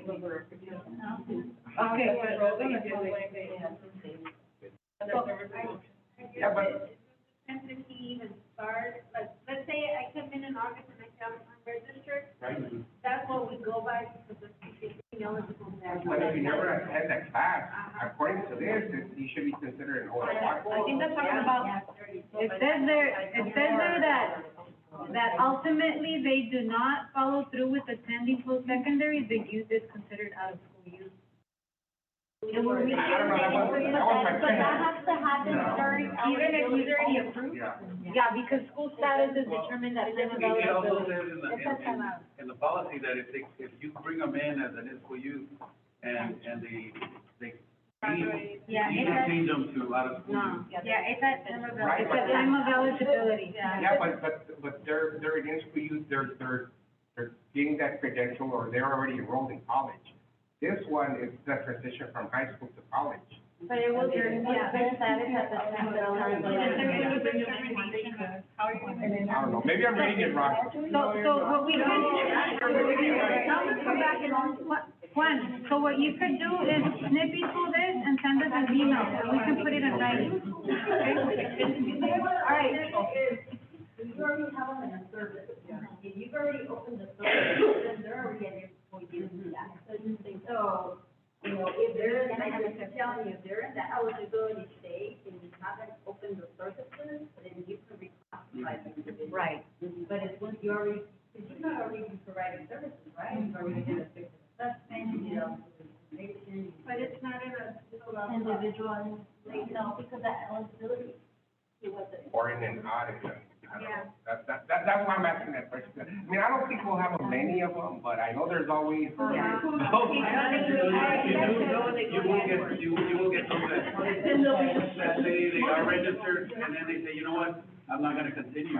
Didn't we have that scenario Yeah, we do. with, when Daniel comes out, or did we recover him, or? Well, I never Okay. said the point too, though, is what happens if, okay, in August, they didn't go to school, but then they changed their mind and go to school in January, do we flip them again? They should stay now. No, it's whatever they got Stand up to approved the as. say it, stand up, say it. I guess the way that I understand it is like, whenever you're approving the file, whatever you approved it as, that's how it will stay until Yeah. exit. It never changes. It'll never Time of change. eligibility. Yes, at time of What is eligibility. it, well, is it at time of eligibility, because at time of eligibility, it's different, whenever you come to Approved. adaptation though. Yeah, once the file gets approved, that's done. Because there's eligibility, and then you have the services, so is it at time of service? Uh-huh. So whatever you're gonna do at enrollment, then what are they there? Because then you're gonna open all your service centers. Eligibility. Because eligibility could be anything, I mean, they could walk out and never come back, so you're like, okay. They could come back in, let's say they come in June, say, okay, I'm out of school, I wanna be in school, and then you never hear from them, then they come back in July, you could redo all your eligibility, and now consider them an out. I guess it's the day of the initial ISS, because that's when you ask them and go over the employment plan one more time, and that's when you would find out if they're still going to go to school or dropped out.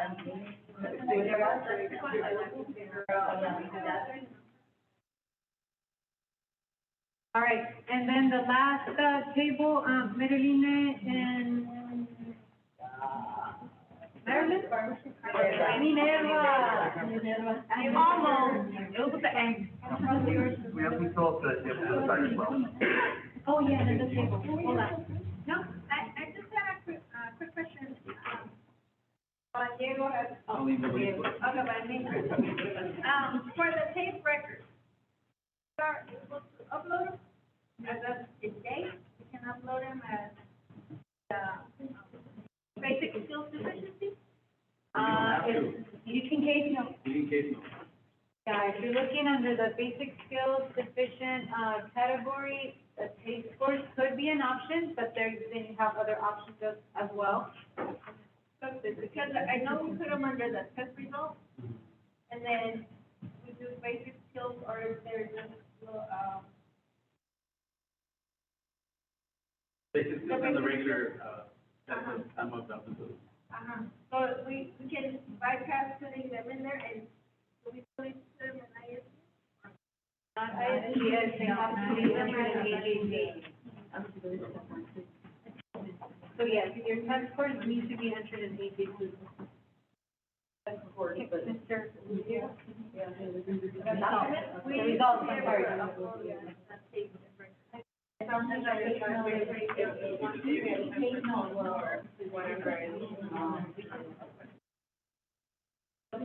Go ahead, sir.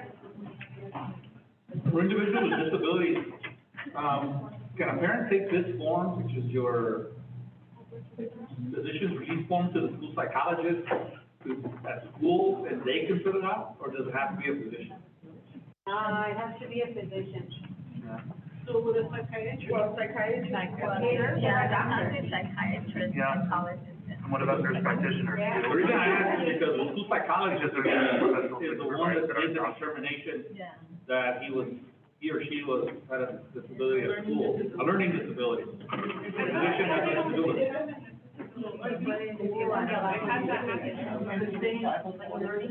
Yeah, I'm specifically talking about a learning disability. I don't know, we're gonna have to, we need to get back to you on that one. Send us an email. What's your question?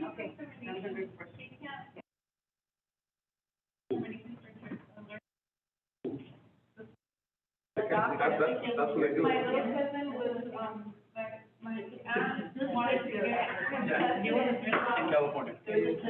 Maybe it's different, no, that's one. Yeah, so just send us the question. Just some self-attestation to say the IT. I'll go back, I'm gonna come back. Susan, you have a question? Sylvia?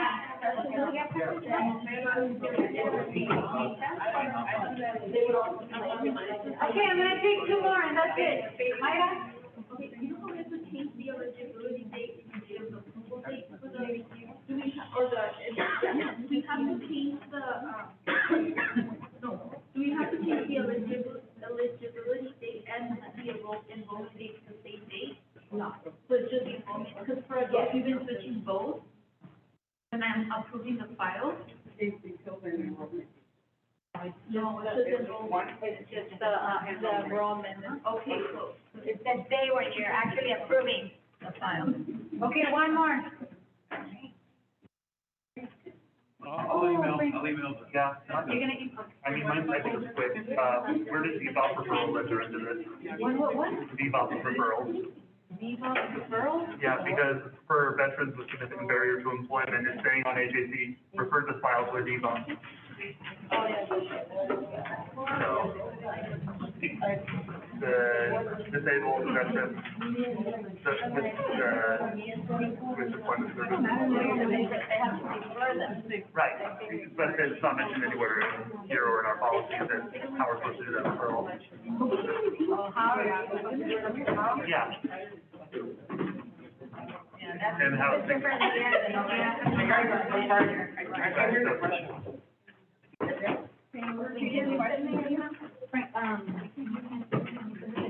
Yeah, no, I'll send Elena an email about doing referrals with VBOP for when we have veterans. I'll just do a screenshot of that. Okay. That's very common on the other side. Working those referrals with the VBOP. I don't know how many veterans you guys get when they come to the MOK, but I know a lot of times they'll revert back to the Yeah, no, they have all of their, we haven't had that many, but we just haven't had two that I reviewed recently that were veterans that used. So it's on the top of my mind. All right, I think. One last question. Just because, you know, AWC is gonna be doing eligibility and everything, just for eligibility purposes, you know, all individuals, are eligible, if they qualify for our services, regardless of their demographics of where they live, right?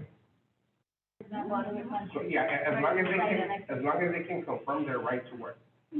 Correct. Right? Yeah, So if that's they live in California, Winter Haven, Mexico, will be good as long as they can confirm that, right? There was one of those,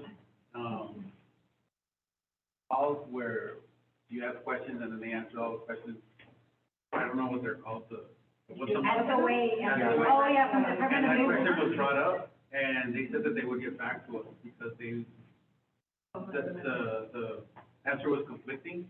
But they were saying, yeah, like you mentioned, and they said that they didn't think it was, but they would have to, I don't know if it's a state thing or. I think they meant more, interstate lines, but not country lines. That was the impression I got from that webinar. And- But, And I think we have asked the state previously if we can bring a participant into our program if they live in Mexico, and their answer was yes. Years ago, But one thing is, that's the one thing I was talking about back in the start, so one thing that you gotta think about is, California has their own one-stop center. So, we don't wanna be stealing individuals that should be served there. They have a choice if they wanna come here, but, you know, they need to know that their closer one-stop center would be California instead of, you know. That's something that we'll have to double check, with the state to see, do we even mention anything? Do we just take them? Do we need to make sure we're partnering or collaborating or talking to the one-stop center in California so that we don't get into any, like, Well, that's a question or a response that I would give, because that's what, why was moved up. We're saying, I think we talked about that before, but, It's actually happened in the past, so what happened is, I had to reach out because there is a WIOA, office in Winter Haven, but what it is really empty, so someone comes from, South Central area, and that individual, we had to refer them there. But I mean, this has been like 2 years maybe. I think that conversation that you're talking about, not much came up with, you know. It was with AWC, we had an individual. No, not the one I was talking about, or when California. you're talking about students. So, I don't know, I didn't know you guys were moving forward with that, but, yeah. But don't they have to get like a letter or something from the one stop in a rental It saying used to be that we that they're had not memorandum. receiving services over there because they just came down with. We used to have a memorandum of understanding, Patrick, We don't have that all back, no, we don't have that. Yeah, there was a memorandum of understanding between, but that's already been expired then. That's the direction that we had received initially, because it's just like for the same situation as partner services, when we're doing support services, we reach out to partner agencies first. So for like enrollment purposes into WIA, if they are like tribal members or they can go to other centers, then we would refer them to that center closest to them first. Verify that if they cannot obtain services there, then we can enroll them. That's how it was before, I'm not sure. I know within Arizona, and I think that includes the tribal nations too, this policy specifically says it's client choice, that they don't have to, if they're Cocobah, they don't have to go to the Cocobah office if they choose to go to the Summers office. I think it's based on their. Yeah, it's not customer choice, but if they don't know that there's a one-stop in the reservation or in their area, I mean, it's worth saying, hey, do you know, by the way, that there's a center closer to you? And if they say, you know what, we wanna come with you, then you document it. And then you should be, you know, you justify it. So at my point, really, I don't have to ask for that because I'm just doing that, it's just if they decide to come here. Do we still need the letter from over there stating that they're not receiving services in another state so they don't double dip? It's happened before that they double dip, because they will tell you, and then you find out later that they were, it's a rare case, but it has happened. I've been here. That's why Yeah, I mean, that's why if you know they're, you know, close to another, like especially that, is phone and say, hey, by the way, so-and-so, have anybody enrolled by this name? You know, it's just an extra effort to double check what you're doing. Within Arizona, it's already on AJC, so. Yeah. If the person's within Arizona, you don't need to Yeah. call LaPaz County. It's And on that's a way AJC. of checking it, yeah, because Coco Pop, Sean and all them, they use the same system, Arizona, you know, if we're getting Arizona funding, then they would be in our system, so. We don't have to have an actual letter saying. There was one piece that we had to get the letter because this person was, saying that they weren't getting the services over there, they were, and then we were giving them the services, and then the state found out, and then so we had to bring everybody to the table and say, okay, what are you gonna do, and what are we gonna do, because we got them both in our, you know, system. So they had to refuse whatever over there, and then we could do it, or we refuse, and then they would do something over there. So, I know in the past we had issues because we did not have like a data sharing agreement with California, but I don't know if that's something in the past. Do we share information now? Because I know with wages. no, we don't, well, no, with wages, I think California's in our wages now. Now All it's the states are in the wages now. I know that was the challenge. Yeah, last, several years under JTK and WI, only certain states were part of our wage system, but, I remember the last time, all the states are already on there. And we don't have to have that agreement or that data sharing. Okay, I think that's it.